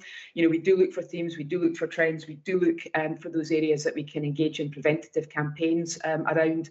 And clearly, we do work with partners, to try to influence sort of the legislative provision in this country. And again, very kind of key amongst that at the moment, and I know we talked about this at the last board, is the drug driving sort of initiative as well. So it's not just around drink driving now for us, it's around those motorists who may have consumed controlled drugs before they get behind a wheel or get on bikes. So as I say, there are some themes that we can draw forward from these trends. Again, though, as I say, there is a significant element of almost every road traffic collision is an individual in some respect, but I can assure you and reassure you that we are doing as much as we can across the piece to prevent these tragedies from occurring, because they are, sort of personal and family and community tragedies when they do occur. Thanks for that, Fiona. Katrina. Thank you. Good morning. First of all, I want to say I think this report's excellent report, and one of the things I really like about it is that it actually provides a very clear picture of the huge amount of activity that's being undertaken by Police Scotland in all these areas. And I like the way you've laid out the measures of progress towards the strategic outcomes. So can I please just applaud everyone concerned on the quality of this report. I do think it's excellent. You're not going to be surprised that I'm going to have one or two wee comments, or just points of just a couple of questions, I suppose. And my comment is, because I'm a visual person, I would still quite like, whether it's at this level or anywhere else, some kind of chart that I can put on my wall that actually gives us a kind of Venn diagram of how all these areas of activity actually interlink. But I'm maybe asking for something that just isn't possible. It's in my imagination. But so the questions are just, they're quite, I mean, they have been rehearsed before and I have raised them before, but I just, you know, just want to raise a couple of things. One is the whole thing about hate crime, and I know there are reasons behind why this is the case, but it would be good to see a little bit of extrapolation around disability, because that's not an area that is often raised. And I know the HMICS focus very much in their work is focused very much on gender and ethnicity. But given the People Committee last week and the Police Federation, you know, David Hamilton did comment that disability is often missed out of the picture, and I would just like to raise it here again. But I'm not particularly expecting, you know, a magic wand solution to this. I just felt like I should really raise it. Under the HMICS thematic inspection, you do make the comment about progress towards the recommendations is continuing, but it's been somewhat interrupted. So my wee question there is really just like, I'm assuming that's now accelerating again, that work. I don't have very many points, but I'll just run through them all. Shall I just yeah. Again, I've rehearsed this in other places and again raised it at the People Committee, but I would still quite like to see, in terms of, sorry, to tell you the bit I'm talking about, in terms of the absence data, I still think it would be really useful to get a better sense of how that relates to the equality, diversity and inclusion work that you're doing. But I do understand and I welcome, you know, you said in this report, given the complex nature of psychological illness, Police Scotland are commencing a detailed deep dive of this issue. And I do understand that there is very detailed work underway to try and make sense of all the circumstances that feed into any particular individual having a mental health or well-being issue. So I do appreciate that. So really, I was more to kind of comment on appreciating the work that's being done here than any particular question or whatever. And the only other thing I wanted to ask you was on page 107 in terms of the occupational health provision, when it says rejected referrals, so that's 1, 2, 3, 4, paragraph 4, rejected referrals during 2021-22, we have had over 400 rejected referrals. Does that mean rejected by the individual or by the occupational health assessors? And in any case, I'd be really interested to see the further progress on that whole area. But I do want to go back and just say again how much I appreciate the report, and thank you, Tom, for all the work that you and your team have done on this. Thank you. Thanks, Katrina. I'm guessing there'll be a few people wanting to respond to a number of those different points, but Tom, I'll let you just steer us through that if you would. Thank you, Chair. I appreciate that. And Katrina, thank you again for your positive support for the report. The credit goes to Tina McLucas and our colleagues who have, over the course of the last 2 years, significantly changed the way in which we do this work. And that's augmented by the work that Kirsty Louise Campbell and the team do as well, and the inputs from the DPU, which gives, I think, that fuller picture as to the work that's underway. And it is a collective effort right across the executive team, because we don't take this forward until everybody's had visibility on it and has had an opportunity both to input and to be challenged on what's there. So that's very helpful. Thank you. You said it's a bit of a challenge, about a visual chart, and I'm happy to take that away and reflect on it, and maybe we could speak off table about what that could look like.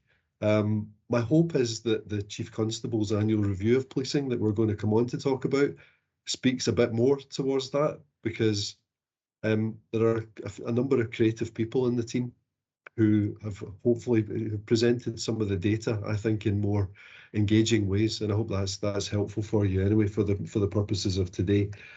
On the hate crime point and the acceleration of the hate crime action plan, I was going to ask ACC Emma Bond to come in on that point, if that's okay. Thank you.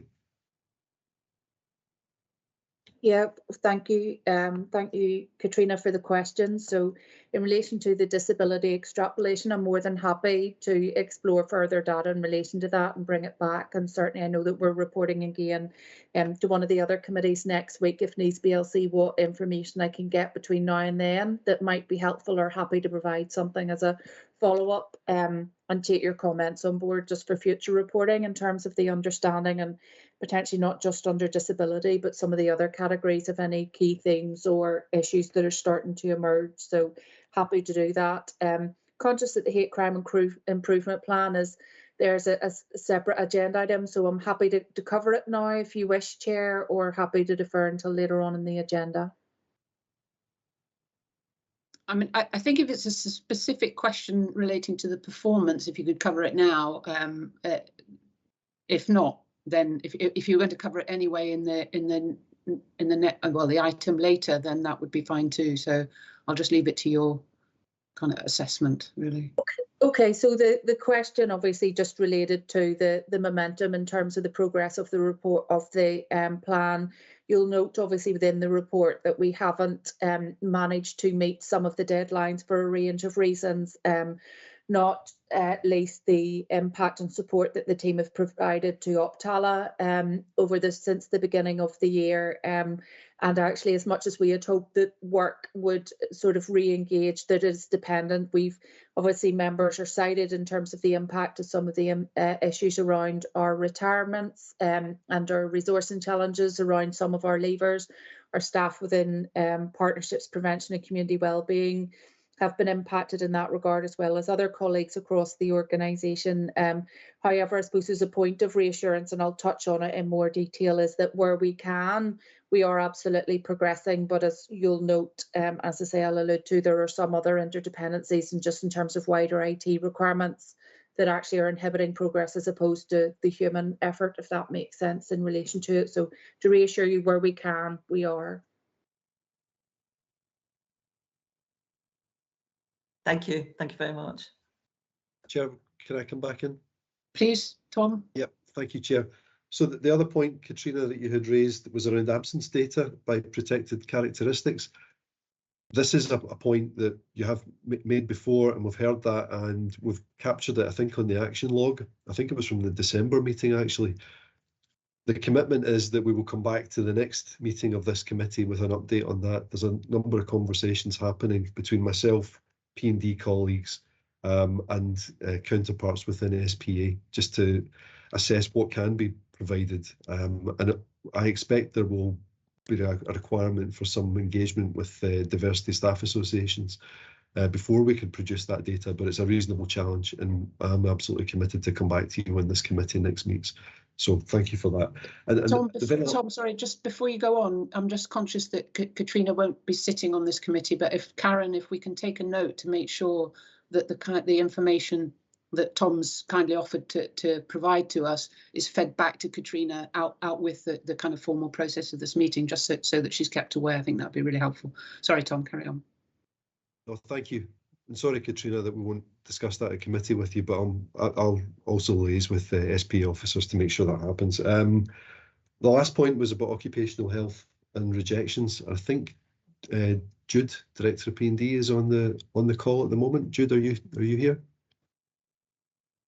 Jude's not on the call, Tom, Michelle, but I did just lean into Jude, Katrina, just to get a wee bit more detail around that paragraph on page 107 that you referred to, around rejected referrals.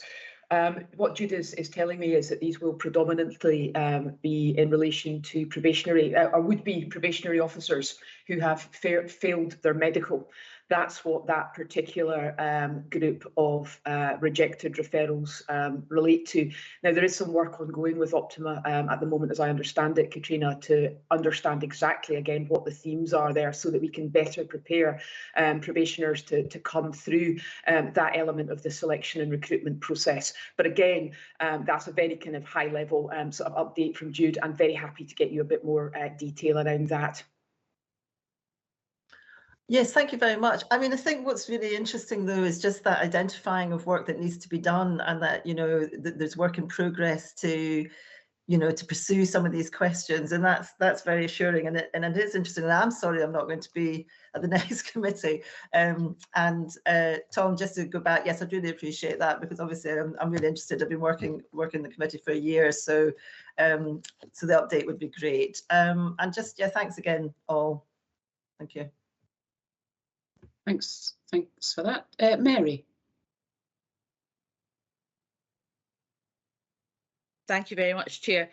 Like other authority members, I've been following the progress of this work to get to this stage for a few years now, and I just wanted to add my voice to the others who've commended the people who've been involved in getting us to this stage. This is really a very informative, very useful report, very well presented, and very interesting. So thank you very much for that.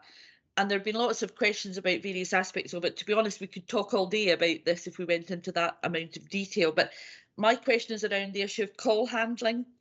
It's very good to note that we're getting better and better at answering 999 calls, and we're trying to deal with 101 calls as quickly as we can as well. And obviously that's been a huge focus of activity within Police Scotland over the last couple of years.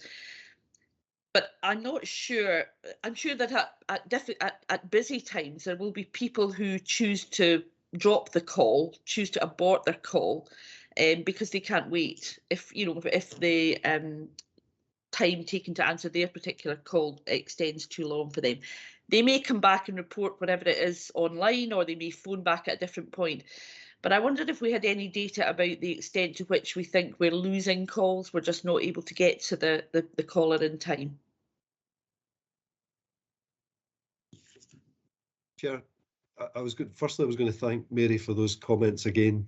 Really appreciated, and they'll be appreciated by the team. So thank you for the support. ACC John Hawkins is the executive lead in this area, and it's appropriate that John answers this one. Thanks, John. That's great. Thanks, John. Okay, good morning, everybody, and thanks for the question, Mary. The truth is we're limited by our current ICT and infrastructure in exploring that kind of level of information which we would really want. It is part of the spec of our ICT upgrade sitting within modernised contact and engagement. So we do a variety of things to try and understand what's important to callers. That's part of the user satisfaction work. We know things like speed of answer are really important, but as are the total experience. In a sense, it seems that people are more than willing to wait for a little bit in terms of answer if it's a helpful experience and a useful encounter that resolves the matter that they sort of have. But specifically in terms of your question, it'll be with the introduction of new technology that will have that capability. Thank you very much. Yeah, well, that will be great when that happens. And in the meantime, I think the work that's been done on this is really exemplary. So thank you very much. Okay, thanks for that, Mary. Are there any other comments or questions from members? I have a couple of questions. So one is just a minor question around detail, and it relates to the missing persons information. So it talks about missing person demand of 17,000 plus people, and then partner demand. So people missing from care or from NHS facilities and so on being around 5,000. Is that included in the 17,000, or is that in addition to the 17,000 was my question. So is it a kind of minor detail about presentation rather than a question on the issue per se? I don't know if anybody's got a quick answer to that. Yep, Michelle, can I maybe play in Tina McLucas? Tina, are you there?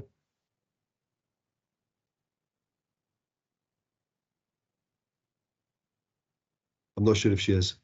Yes, no, She's apologies. Sorry, Apologies. Tina. My mouse wasn't moving fast enough between screens, Tom.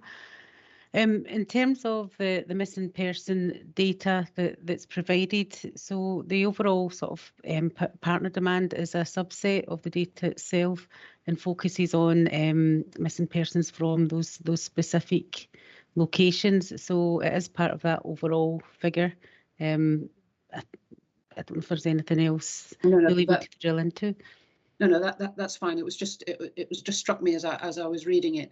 So my other question is around the hate crime, and the report refers to further analysis to understand the increase in hate crime. And I just wondered what that further analysis was going to look like. How are we going to go about that, and what then that might lead to in terms of approaches?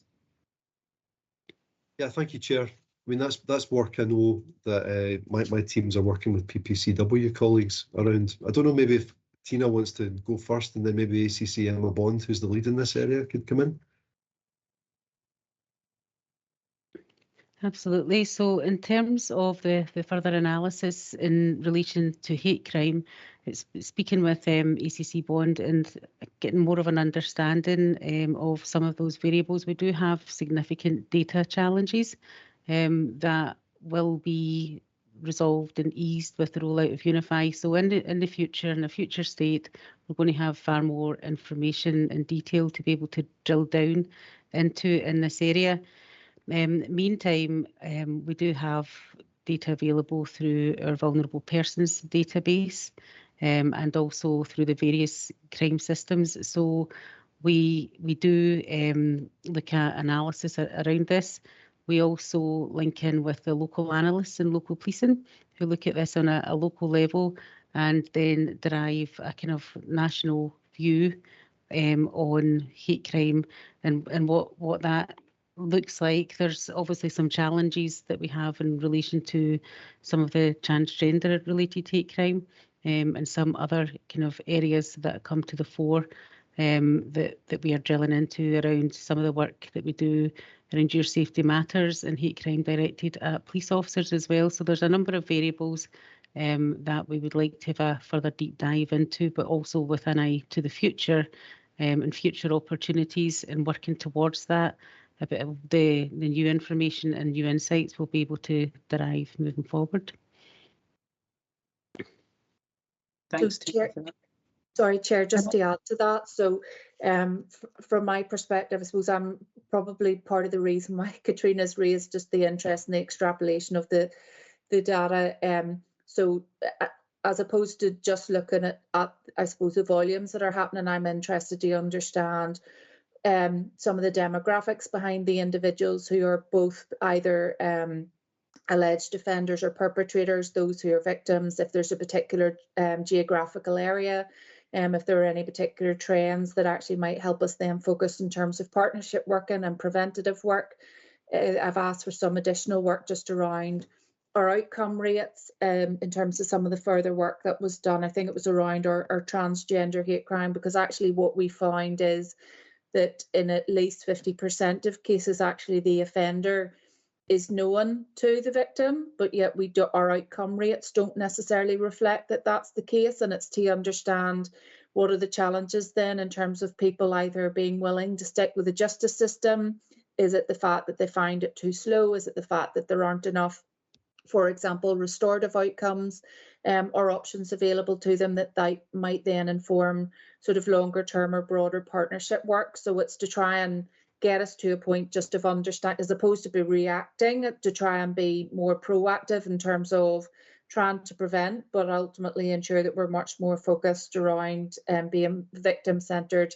And indeed, only had conversations yesterday with our colleagues in our corporate communications department around how we spend funding that we've secured for a forthcoming hate crime campaign. Again, trying to understand some of the key target audiences, either both from an offender or a victim or broader community perspective, to see how we best tailor our messaging around those audiences to achieve the best outcome. So it's that sort of information that Tina and her team are helping us provide broader information around, to make sure that we're just much more focused, as opposed to trying to apply a one-size-fits-all that we know doesn't work whenever it comes to hate crime, or indeed many of the other crime categories that we look at.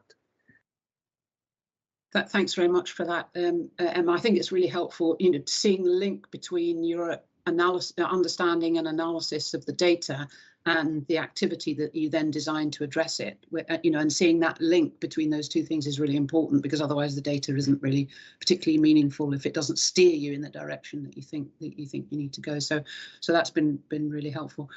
I've got another question and maybe a comment separately afterwards. But so my question is around, and it does link, I think, back to the prioritization we talked about earlier in the previous items around resource allocation for priorities, but specifically in relation to the performance report, you know, there is indications in the report about rising levels of demand and rising levels of offending, and in some areas a reduction in detection rates.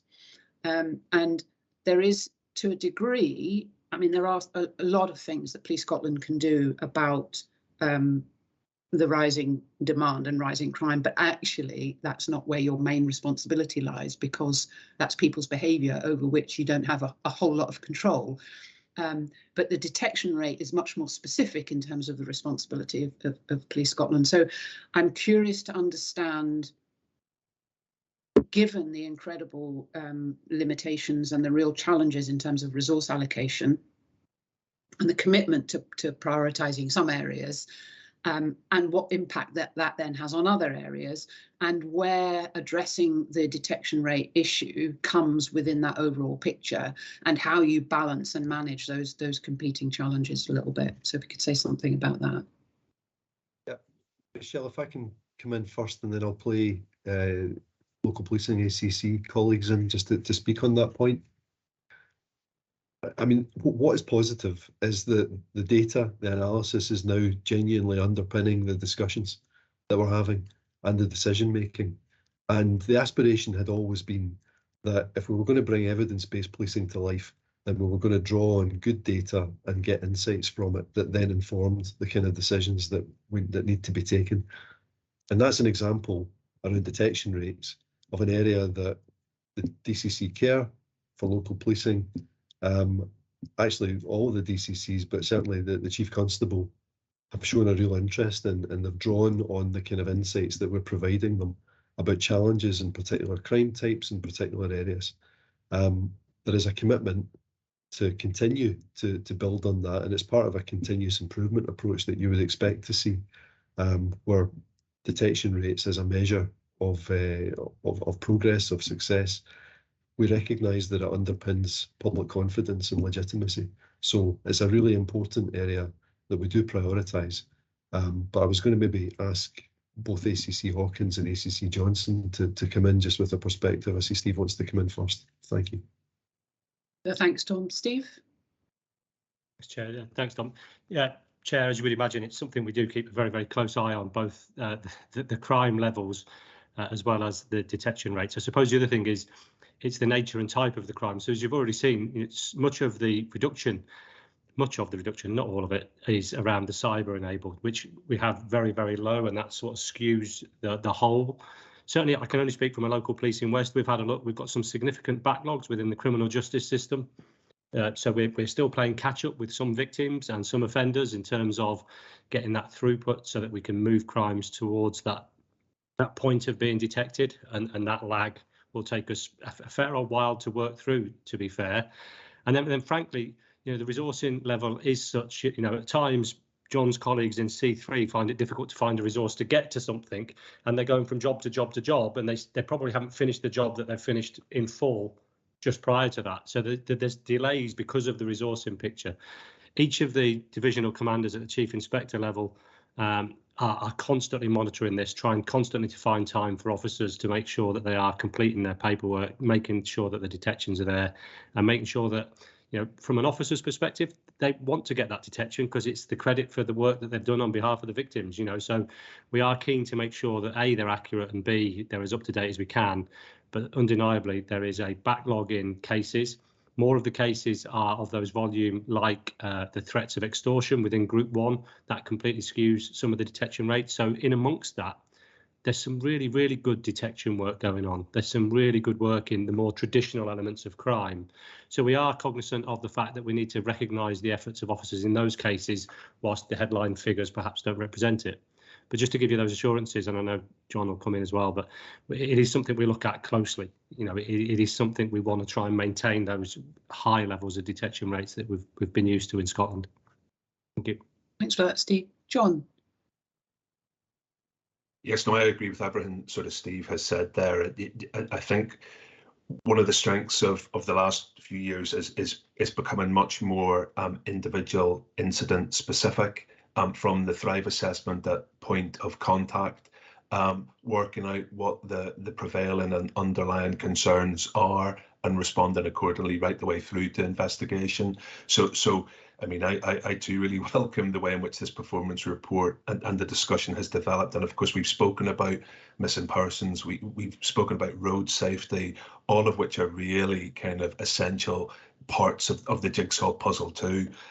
So again, like Steve, we do look divisionally, regionally, nationally at detection rates, but I think to your point about resource allocation, we must do so along with a focus on threat, risk and harm and on these other real draws on our service, which is something we do in a dynamic fashion on a daily basis, actually. So I hope that helps. It does. Thanks very much, John, and thanks, Steve.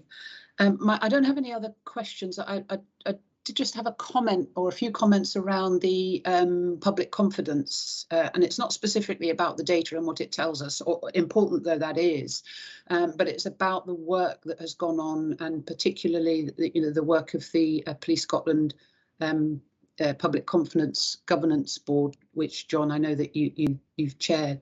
And I just wanted to say that I've had the privilege to sit on that, and I have been really impressed with all of the work that is going on and all of the initiatives that kind of sit under that governance board. And I just wanted to make a comment, knowing that yesterday was your last chairing of the governance board, and that today's your last presence at this committee, and I didn't want it to go by without just acknowledging that, because I think that the guidance that you have shown and the values and the commitment in relation to improving that position around public confidence has been exemplary, and I just wanted to thank you for that on behalf of the committee and personally. So thanks very much for that, John. Okay, if there are no other questions around the performance report, can we move on then? I think, Tom, you're up next too for the annual review. Yes, thank you very much, Chair. This is the Chief Constable's annual assessment of policing performance for the year just past. It's a requirement under Section 39 of the statute, and it's in a well-practiced format now as well. It benefits from the work that we provide every quarter and discuss at this committee, the feedback that we get, and the liaison we have with SPA colleagues. And the intention is that this report, as well as supporting a discussion today, as well as supporting the scrutiny that you rightly apply to the service, can then inform the assessment that SPA will make in the annual report and accounts of Police Scotland's performance over the course of the year. And I know that SPA colleagues are working on that and are waiting to get the benefit of this conversation. So I'm pleased to say that work is all progressing really well. So as I say, the format of the report covers the 5 strategic outcomes, the strategic objectives that we've committed to. It gives an assessment at it gives an update at the back end about progress that's being made against the annual police plan. And we obviously took a slightly different approach to the development of this year's annual police plan, just to drill down the activity so that it was easier to track progress on. But I'm hoping that what we've reported here gives you some assurance that while a lot of work is medium and long term and in progress, we continue to make that progress. As you would expect, we give an overview for the year of crime and incident data. I'm hoping, as I said earlier, that it's accessible, that actually some of the presentation of it is useful, user-friendly, and I was grateful for Katrina's comments. You know, I prefer that kind of presentation as well. It's easier to engage with, and I'm hoping that it's a bit less dry, perhaps, than it's been in the past. We've also gone into a bit of depth about public confidence and user experience. Now, I'm conscious that there is a private session with members this Thursday at Gartcosh, and we'll be having a discussion alongside John on the work that's gone on, the work that's been driven by Kirsty Louise and the team around understanding the drivers of public confidence, but that's a big feature of this report as well. And as you would expect, Operation Tala is featured strongly, and COP26, of course, which was a big feature of the year. There are key achievements that we've called out. We've talked already about the work on the cyber strategy. more about its implementation and the subsequent work, because that actually was delivered in 2020. The naloxone test of change and the rollout in that space is progressing well. We've called that out.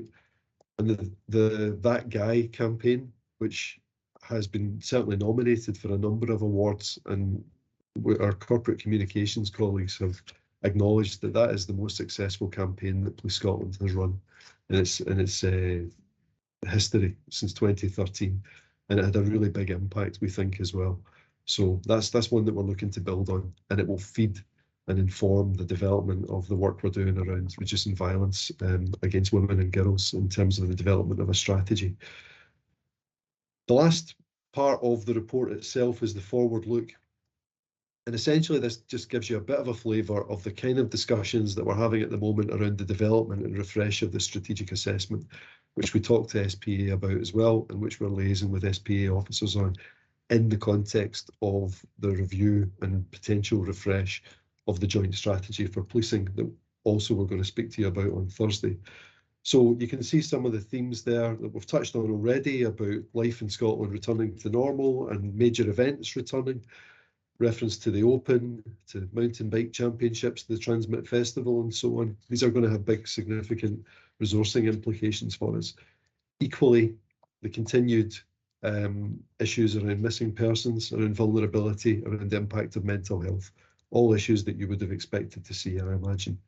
There's reference as well to the conflict in Ukraine and the potential impact that could have around flows of people and asylum seekers and so on into the country. And a reference as well to the public inquiry on Sheikh Ubayu and our commitment that the Chief Constable has made to being an anti-racist service and the work that we need to do to get the equality, diversity and inclusion strategy right. So hopefully the report is a helpful product. We've deliberately put at the start of each outcome, each strategic outcome, an overview of particular achievements in a timeline format over the course of the year. And my hope is that that as well is engaging and accessible for yourselves, just to see how the year has added up.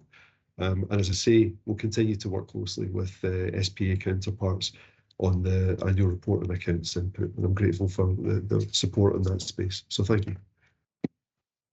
Tom, thanks very much, and thanks to you and the Chief Constable for the report. Can I open it up to questions, comments from colleagues? Who've we got? Katrina. I think this is a grand report.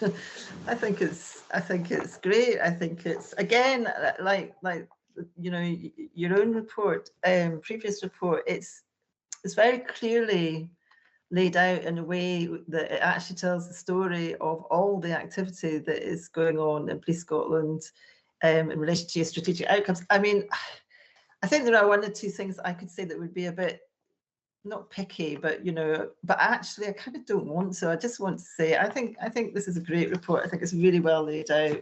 And yeah, I just want to say I think it's great. Thank you very much. Thank you. Thanks, Katrina. Any other members want to comment? No. So I just have.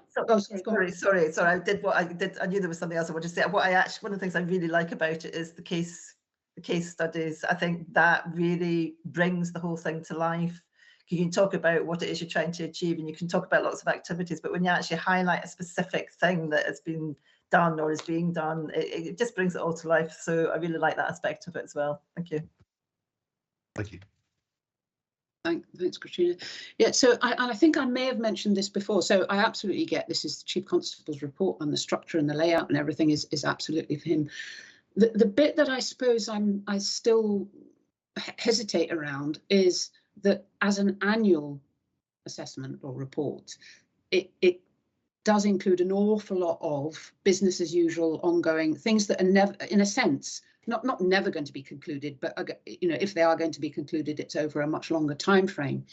And my concern is the extent to which that potentially dilutes the achievements of, you know, of the things that you had set out to do in the year. And I appreciate that the Chief Constable prefers to do that, because I think it does give a a much wider sense of all of the activity that's going on. But I wonder whether there's maybe a way of focusing the activity in relation to that ongoing work and those long-term work, to put in some targets for achieving something during the year, so that again you can see at the end of the year, we said we'd do this during the year and this is what we've done, as opposed to for quite a significant number, it's business as usual and it's just going to be ongoing, and that will be in the next annual plan and the next and the next. So I just wonder if you could say a little bit about that.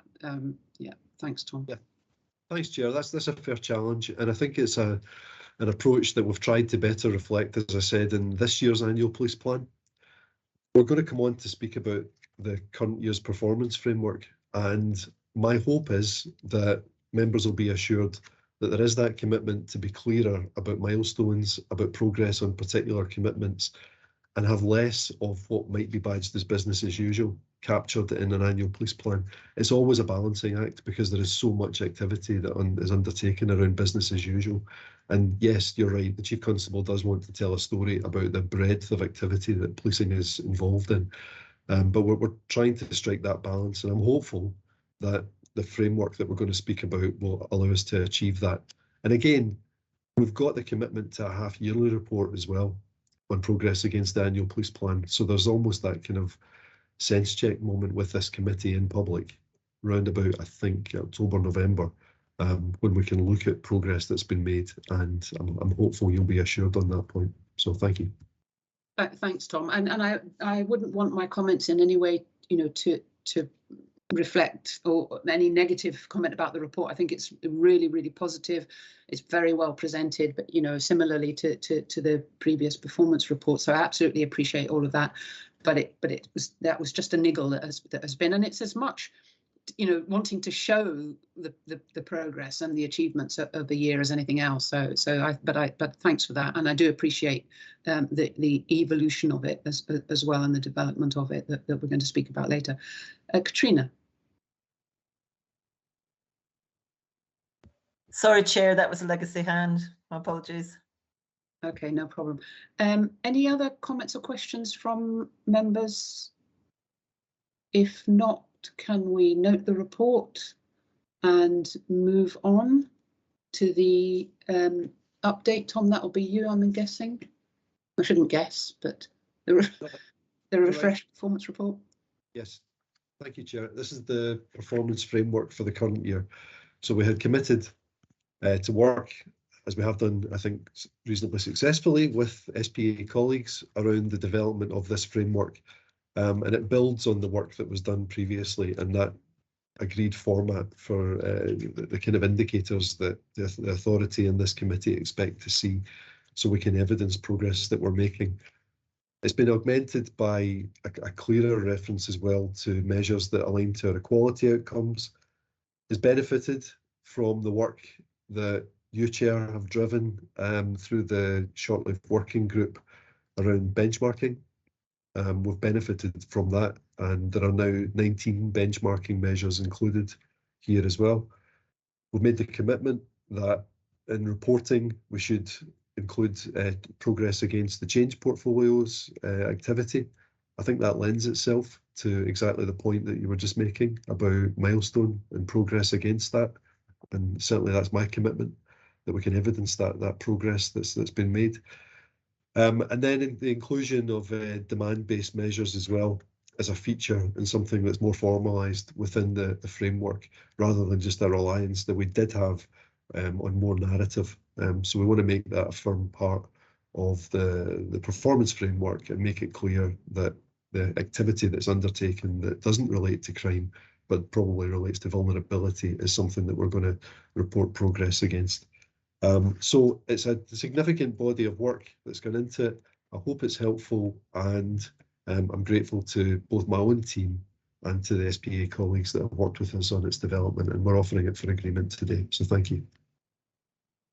Thanks very much, Tom, and thanks to everybody for this. I mean, it certainly strikes me as a really kind of positive development. As I say, the performance framework has been developing over time. It's got to a really good place, and this is evidence of that continuous improvement, I think, for me.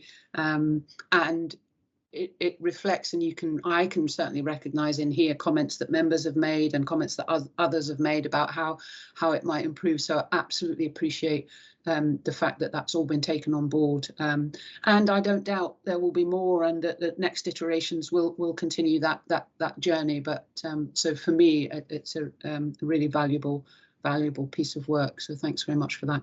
Can I open it up to comments from members? Questions? Katrina. Well, I just wanted to say, as I've got the opportunity, as this is my last Policing Performance Committee for the foreseeable, you know, that may change again in a year's time, but I did want to say how much I genuinely have really enjoyed being on this committee. Thank you, Michelle, for your leadership and you know, just your helpful leadership and support, and I've really enjoyed working with all of you, Tom, John, all of you. Just wanted to say that it's been a great year. I've learned huge amounts. It's been a huge developmental thing for me. I'm really grateful. Thank you. Thanks for that, Katrina, and also your insights that you've brought have been really helpful as well. So some of which are probably reflected in this update. So thank you for that, Katrina. Yeah, thank you very much. I mean, what can I say after Katrina's kind of glowing statement? No, I'm really looking forward to joining the committee properly as of from the next meeting of the committee. So really looking forward to that. And so thank you very much for letting me attend today and kind of listen in. I really enjoyed this particular performance report as well. And I suppose so, and you know, and I appreciate sort of the evolution that it has been. So it's a really positive development. Now, from my perspective, maybe if I just ask sort of a question around the measures which have been included into this report. So again, you know, I notice obviously it's quite right. It feels like a bit of a sort of balance card, like a sort of a bit of a mix of different measures. How and when it comes to metrics and measures, etc., I always wonder how timely are they? So, you know, how long do you have to wait generally for the data to be either validated or to kind of, you know, go through the appropriate processes for you to be able to actually use that as a proper metric for performance purposes, for performance reporting purposes, you know, because and I appreciate it, there won't be probably a one kind of answer to this, but just generally in terms of the overall sort of suite of metrics that you have, how timely are they? And also, do you have a sense for, you know, some of this will naturally be retrospective looking, but are there any leading indicators as well that you know that you feel are particularly important in this iteration of the performance report? Thank you, Katerina. Chair, can I come back on that? Thank you. So yeah, Katerina, actually the best person to speak to both of those points is Tina McLucas, because the production of this report is one element of her role, and the production of the data that we rely on our stats team to develop has significant checks and balances around it. And actually there's a pretty regular frequency of the production of this data internally, because it starts its life, if you like, as management information that we use for that purpose. I mean, as to which indicators are particularly leading, that's a reasonable question. And I suppose the agreement that we would identify the key indicators of progress towards strategic outcomes, it was intended to try and kind of channel that discussion a little bit, but I think we'll wait and see how successful that is. But maybe I invite Tina just to come in on that point and give a bit of an insight into the work that goes on behind the scenes to produce this material. Thank you. Thanks, Tina. Thank you, Chair. Yes, so in terms of your first question around monitoring and the metrics, for the majority of them, they do come from source systems, so it's very timely in terms of getting the data itself. There are QA processes along the way, so initially within this statistics unit and then across to the performance team. We will be looking as well at sort of control limits, if you like. So we're looking at these metrics to see where they sit. We've got upper and lower limits, which there's really some statistical calculations that take account of things like seasonality, standard deviation, and it gives us an expected level. So for thinking about, as well as the work that we do with SPA around identifying sort of those lead measures through measures of progress, we're also monitoring these indicators to see if something comes out of those expected levels. And that would be what I would term a bit of a can opener. So it's a question as to why. And then that's when we would go in and have a look around the context and do some analysis around that to see what's happening. Do we understand why? And is this something that we need to flag to the organisation? Or has it been an anomaly around a specific event in a specific area? And it's really just as, you know, looking to see the context and if we understand what's happening. So that's what we do with the overall measures themselves. In terms, I'm just thinking about what other questions. The leading indicators, I've answered that. In terms of the measures themselves and when we would report, so most of them would be quite timely, but there are some that we won't report on in that way because they might be a little more contextual, specifically around some of our benchmarking measures. So there's one there in relation to hate crime that we've brought forward, and it's more about the context and the good work and drawing out best practice that we can share across policing and other organisations.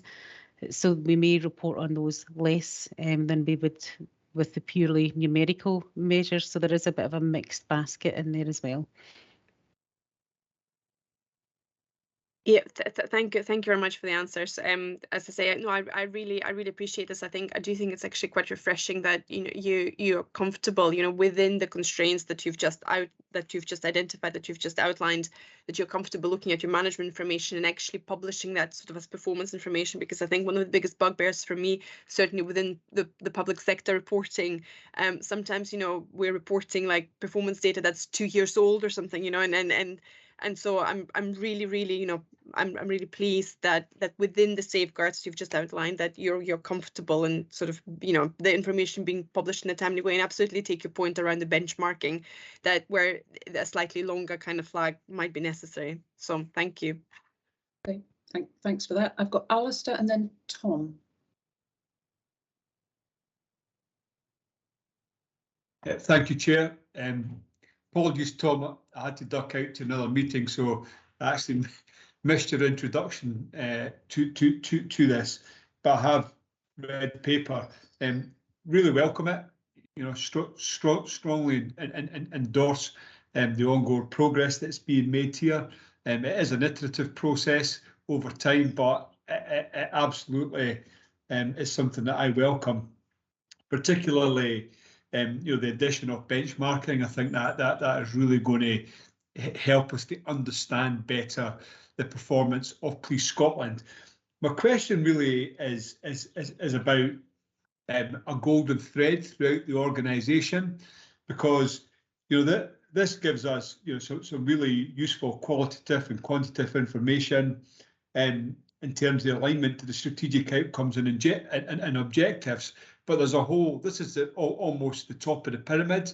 In my mind, there must be lots and lots of performance frameworks within the various divisions, departments, areas within Police Scotland that feed in through this. So I just wondered about the work that was going on to create that golden thread. So if and when anybody needed to delve beneath and look at more detail, you could follow that thread through. I think that would be, something that I would recognise as being valuable. Yep. Chair, happy to come back in. Yes, Alistair, please. thanks for that. I'm glad that the document is welcomed as it has been by all of the members, so thank you for that. I mean, the golden thread for me comes from the strategy, from the 5 outcomes, the strategic outcomes within that, and our best attempt in an iterative process to identify measures that show we're making progress towards those. That there is a whole suite of management information that's used at all levels, just as you suggest, within the organisation, through local policing, through specialist policing. And actually, in parallel to the publication of this the quarterly performance documents, we publish quarterly MI. And actually, one of the weaknesses, now with hindsight, that we had previously a number of years ago was that MI was essentially the extent of the performance reporting. So if crime or incidents had gone up or down, then that was the story for policing. So I think the feedback we've had today really emphasises to me that we're starting to get this right, and actually telling that more rounded story is important. But to give you some assurance that the approach that we take to planning, of which performance is an adjunct, is aligned to the outcomes. The work that Kirsty Louise Campbell is leading at the moment around the development of 32 local police plans lends itself to that as well. And it's a consistent approach that we take across all of the planning that goes on, not all of which is visible as you would expect to the SPA, but it's used as part of a management framework that's led at portfolio level and that drives down through business areas. So, I mean, we can give you more detail on that if it would be helpful off table and just give you that assurance, but that the outcomes and the strategy have given us a reference point that then goes right through the organisation in the way in which we check progress and performance. Thank you. Yeah, that's extremely helpful, and I suppose the only other bit on it'd be helpful. You know, we heard earlier about the Criminal Justice Services Division and for their strategy, what they're going to do, you know, to make sure that it's getting delivered and the outcomes, that the ambitious outcomes are being achieved as they'll develop their performance management framework within it. So it's just that consistency of how it all feeds through the organisation to the pinnacle and the strategic aims and objectives, and a consistency in the way it is laid out would help people to navigate their way through Police Scotland, but which, you know, for very understandable reasons, you know, is a very complex organisation with lots of interdependencies, you know, within it. So that's kind of what I was alluding to, and I welcome the fact that, you know, you're developing that type of approach within the service. Thank you, Alistair. Yeah, and CGSD is a good example where Tina and the team are engaged with Gordon McCready, who we heard from earlier, to make sure that there is that alignment and that he can be assured on progress and that it does contribute to that wider story about outcomes. Thank you. Thank you. Thanks for that. Tom, the other Tom. Thanks very much. Tom, just reiterate my own appreciation of the report and the dangers of using the management information as your performance information across is evident, and I recognise that previous position, and this is hugely different. So my question is around this performance framework and those local policing plans. Is there an opportunity to have a consistent framework that's used at the different levels, so that, because the strategic outcomes are as relevant at that level as they are at the aggregated level? So, I mean, are different frameworks being used at the scrutiny panel level? Yeah, thank you, Tom, and thanks for your positive feedback there. I'd like to play Kirsty Louise in on this. She's driving the work around the local police plan development, and I know the conversations about local scrutiny of performance, which did come up in the context of the joint review, or the tripartite review last year. It's an important point. But Kirsty, could you maybe open this? Yep, excuse me, the local police planning approach is now underway across the country and working closely with performance colleagues. And you're right, there is a kind of key element of that to bring together the strategic outcomes at national level, while ensuring that the local priorities and the kind of public community and local authority and wider group connections are all fully accounted for. So the work that we'll do jointly across this year will seek to bring together and bring to life a bit more of a framework around the local policing side for local scrutiny. So drawing in a bit more of the national story, because there's a huge contribution of national services to local policing, but very much also focusing on local area measures that give reassurance, particularly to scrutiny committees, that policing is operating most effectively, both in line with the priorities set out in their plans, but also in line with the kind of national direction and outcomes. The local police plan review that we undertook jointly and collaboratively with both COSLA and SPA yourselves has been really helpful in setting out the approach to planning, the engagement and the manner in which we can enhance our performance information with local scrutiny panels. So what you will see at the end of this process, I hope, in 2023 is a maturing both of the local police plans and the performance information and the reporting that we're able to provide to our local authority partners and colleagues at scrutiny. Part of that will also be reflecting on the needs and the requirements that our local authority scrutiny panels are kind of feeding back to ourselves to make sure that we get a really good balanced performance conversation at those meetings. So hopefully that's helpful in terms of what we're doing. Yeah, it's very. My follow-up is, and how does that become visible at this committee level? And obviously don't want to report every bit of detail because we'd just be swamped in information then, but there must be key indicators or maybe variances that would be helpful for us to have sight here. There will be, and those will feed up through the performance framework and into the performance report where appropriate. Particularly, you'll see those, and I think that Tina and the team already tried to bring a sense of that through outcome 2 and the reporting in the performance report, which is very much about the work, the contribution and the huge amount that happens in our local policing divisions around the country. But you will start to see measures emerging from that and information, for example, on public confidence, trust and the other elements that we've been working on throughout the last few years. Thank you. Thanks for that. Thanks, Tom and Kirsty Louise. Amanda, you wanted to come in on that point? Yeah, just to add to the work that's progressing as a result of the tripartite review of the local police plans, COSLA and the authority officers took an action to update the scrutiny guidance that was provided to local scrutiny conveners. We've also taken an action to enhance that with further detail around the relationship between scrutiny at a national level through authority members and the scrutiny that happens at the local panels. I think we can certainly pick up some of Tom's questions there about how we get a flavour of that local scrutiny and discussion through into reporting that comes to PPC. And obviously we have the benefit of a full new cohort of local scrutiny conveners to work with to inform that as well. So that's underway at the moment, and we'll bring an update back to this committee. Okay, thanks for that. Katrina, did you want to come back?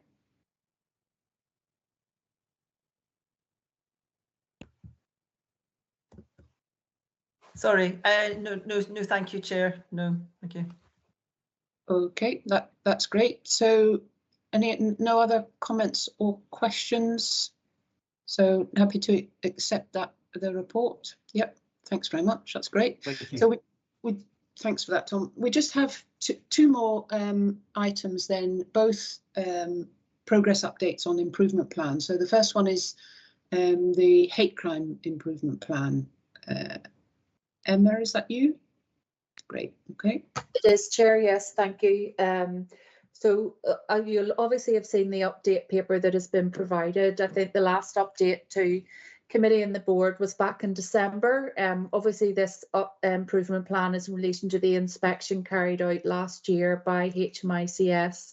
As was alluded to in my response earlier to Katrina, there have been a number of delays around being able to get the recommendations signed off.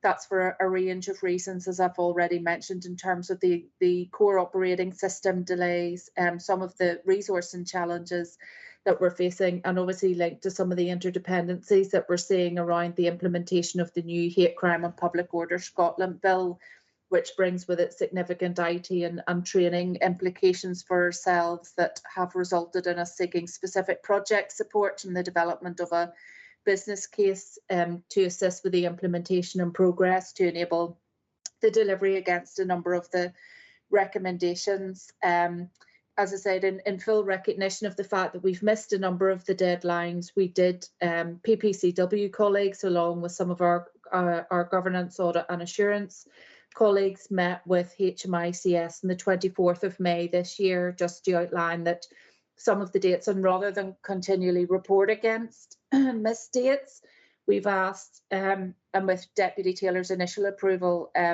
for agreement to submit revised delivery timescales with new amended dates with clear rationale. Those will go through our own internal governance, obviously to ensure that both Deputy Taylor, the rest of the executive, and importantly the Chief, are happy that the rationale is well and justified in terms of the delays, and that, to be frank, I suppose that we aren't setting either unrealistic or over generous timescales in terms of delivery. Very mindful of the fact that it's both ours, but most importantly communities and others' interests, that we get the recommendation signed off as early as we possibly can. So as I said, where we can make progress, we continue to. Those that are dependent on the IT requirements, obviously, are the key ones where we're not in a position to sign off. As I'd alluded to earlier, just to reassure you around a lot of the areas, be that through our local policing programmes, in terms of the development of local policing plans and ensuring that there's a continued focus and emphasis in terms of hate crime continues. Our work around corporate communications, and in particular, as I've said, the development of our communications plans, particularly around hate crime awareness campaign, with a particular emphasis around actually the evaluation and impact that that's having, is a key area of interest and focus for us.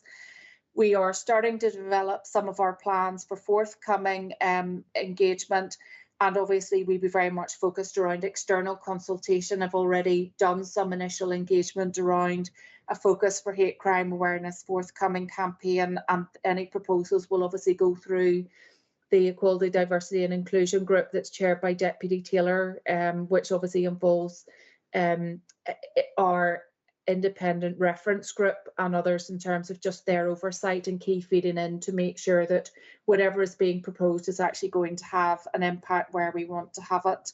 And then just in terms of the broader work, I suppose, in terms of reassurance, just the emphasis and priority that hate crime has from an organisational perspective, I think was not least borne out in the most recent promotion process from Chief Inspector to Superintendent, where actually the key themes of a lot of the areas in terms of hate crime were a particular theme that ran through both stage 1 and stage 2 of the assessment process.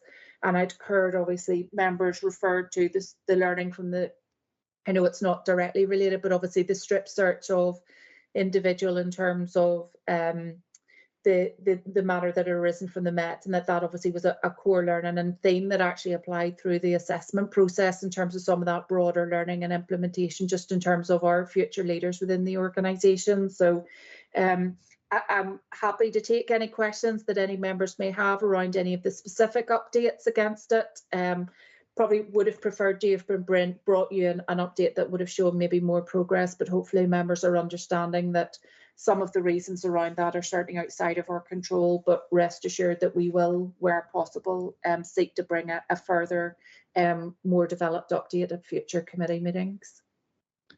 Thanks for that, Emma. Can I just check the timescale for being not specifically of the action against the recommendations, but the timescale for approval of revised timescales, if you see what I mean, so that we get a sense of when we might see those revised timescales? Yeah, so the team are obviously on the back of the agreement from the 24th of May with HMICS. We would hope to have that done within a matter of weeks, to be frank. That isn't something that we would see that should be overly bureaucratic or challenging from our perspective. We are dependent, obviously, on some of the other projects, but we would hope to bring that. We've got an SLB this week, and we would hope to have it through the next SLB for sign-off and approval. So we will be endeavouring to have that updated at the earliest opportunity and available for update to yourselves. Okay, that's really helpful. So we could anticipate at the next meeting of this committee having a plan with those revised timescales in it and progress, whatever progress you may have made, against any of those at that next committee. Is that a reasonable expectation? Oh, absolutely. Yes, very reasonable indeed. That's great. Can I open it up then to members for questions or comments? Everybody happy with that? Yeah. Okay. Thanks very much for that, Emma. Can we move on then to the last item, which is the progress update on the online child sexual exploitation improvement plan? Samantha, is that you? Yes, that is indeed, Chair. That's me for this paper. I understand the paper's already been circulated, so I'll try and pick out some highlights. And we have worked with HMICS team throughout since we received this and started the work in 2020, and that's been hugely helpful for us to understand what good might look like as we were making progress against them. The report outlines that 3 of the recommendations were discharged relatively early on in 2021, 3, 7 and 10.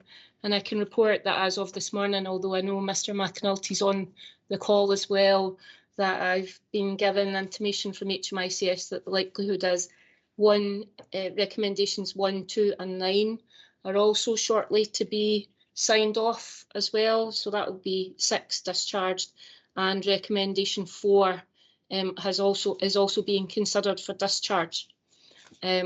I wouldn't propose going into the details of those particular recommendations then, if that's okay, just the work that's outstanding. So that leaves 5, 6, 8 and 11, that there is a number of pieces of work ongoing. Recommendation 5 was around our allocation of specialist support. That's been a piece of work that's been ongoing within digital forensics for the last couple of years, and I know that the board are well aware of the work in terms of developing the cyber strategy work in that area. They were allocated 27 additional posts. 16 of those posts were filled during the January recruitment programme, and the recruitment to fill the remaining 11 concludes tomorrow, actually. And hopeful that 11 individuals have been identified and will be offered posts after tomorrow, and dependent, of course, on their period of notice to their own employers, we're hoping to fill those posts between 4 to 12 weeks' time. That will obviously still have a bit of a knock-on effect in terms of training and getting those individuals upskilled, but HMICS is well cited on the direction of travel for recommendation 5, and hopefully that will go some way to make sure we can get that one discharged as well. Recommendation 6, actually the work around recommendation 6, which was to review the resources and structure of the Internet Investigation Unit and the Comms Investigation Unit. That original work was completed already alongside, and we fed back into HMICS. What it did do was generate further dialogue around not just OXI packages, but child at risk packages, and whether or not we had confidence that we had a consistent approach across the country. So that's not discharged as yet, because I've established another short life working group just to look at the end-to-end process for child at risk packages, to make sure we're consistent there. But again, HMICS fully cited on that and know the direction of travel for that one. Recommendation 8, which was to work with COPFIS, slightly out with our gift to discharge that one completely. We have been working with our colleagues at COPFIS just on the proof of concept for the gateway around digital forensics and examination of devices, etc. Obviously, we've seen a significant increase, 511% increase in referrals between 2015 and 2021, and that has a knock-on effect across each area of the business that's involved in tackling online child sexual abuse and exploitation. So we approached COPFIS, and we also sit on the Strategic Governance Group and the NCAC Pursue Board for the UK, and we tried to look at whether or not we might take a pragmatic approach to evidential thresholds, etc. But we're not currently in a position to provide a full reassurance and a confidence that we wouldn't miss first generation images if we were to set evidential thresholds. So there is work ongoing in terms of the gateway, which has been successful in terms of triaging and speeding up that process. But COPFIS have also been impacted by the pandemic, as we know, the impact on court backlogs, the impact on SFI requests, etc.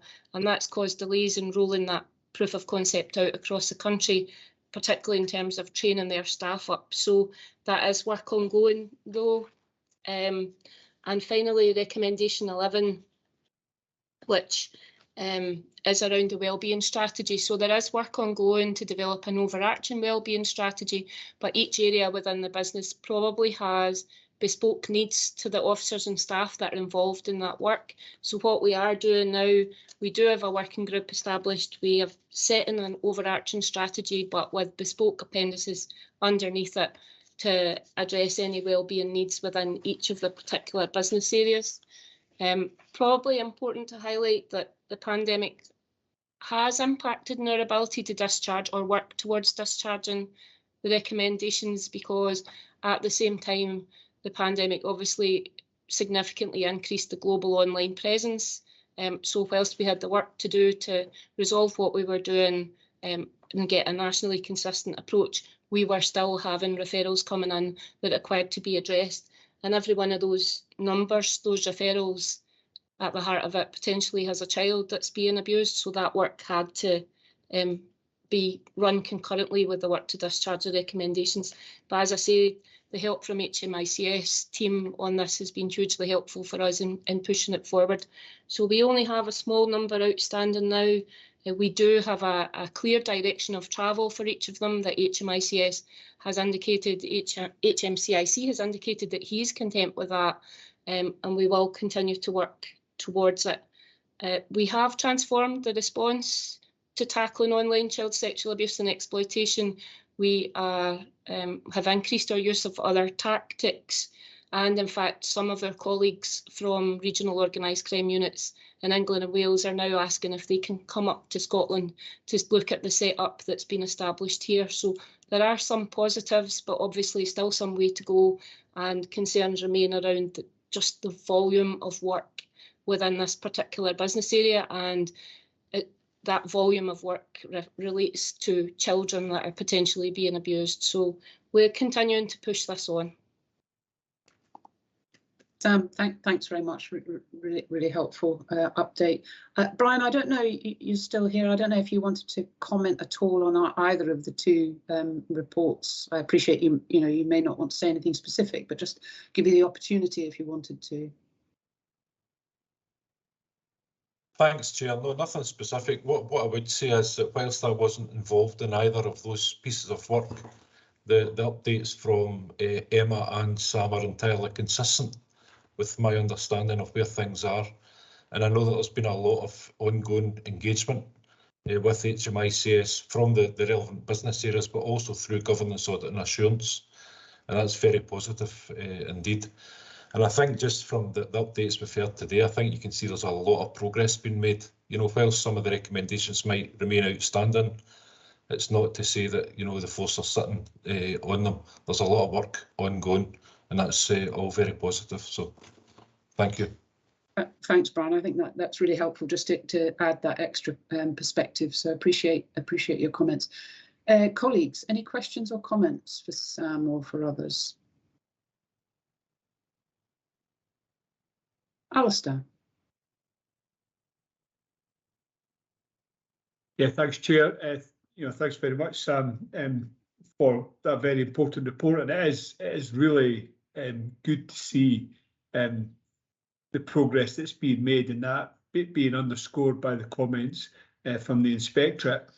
Just a very quick question from me around the well-being of staff. Recommendation 11. I know this is not static.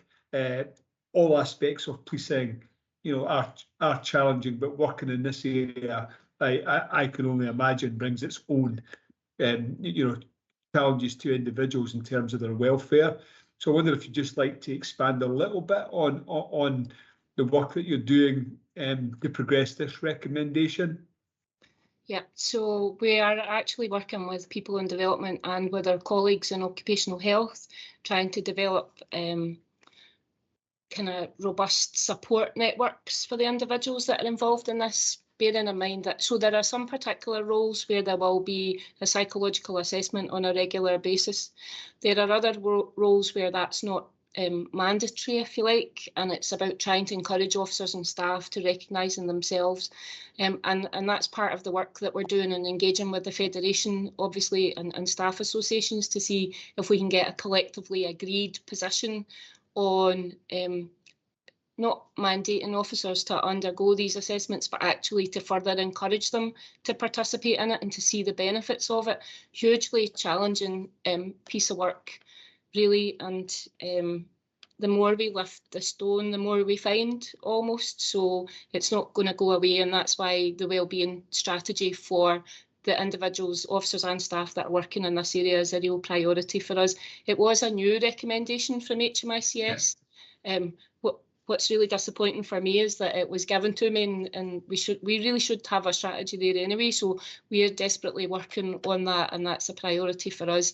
We're also looking across the UK and elsewhere to see what exists, just to see if there is good learning and good practice that we can kind of steal with pride from some of the other law enforcement agencies and forces that are already, you know, in some respects ahead of us, but not all of them, and see if we can steal anything from there.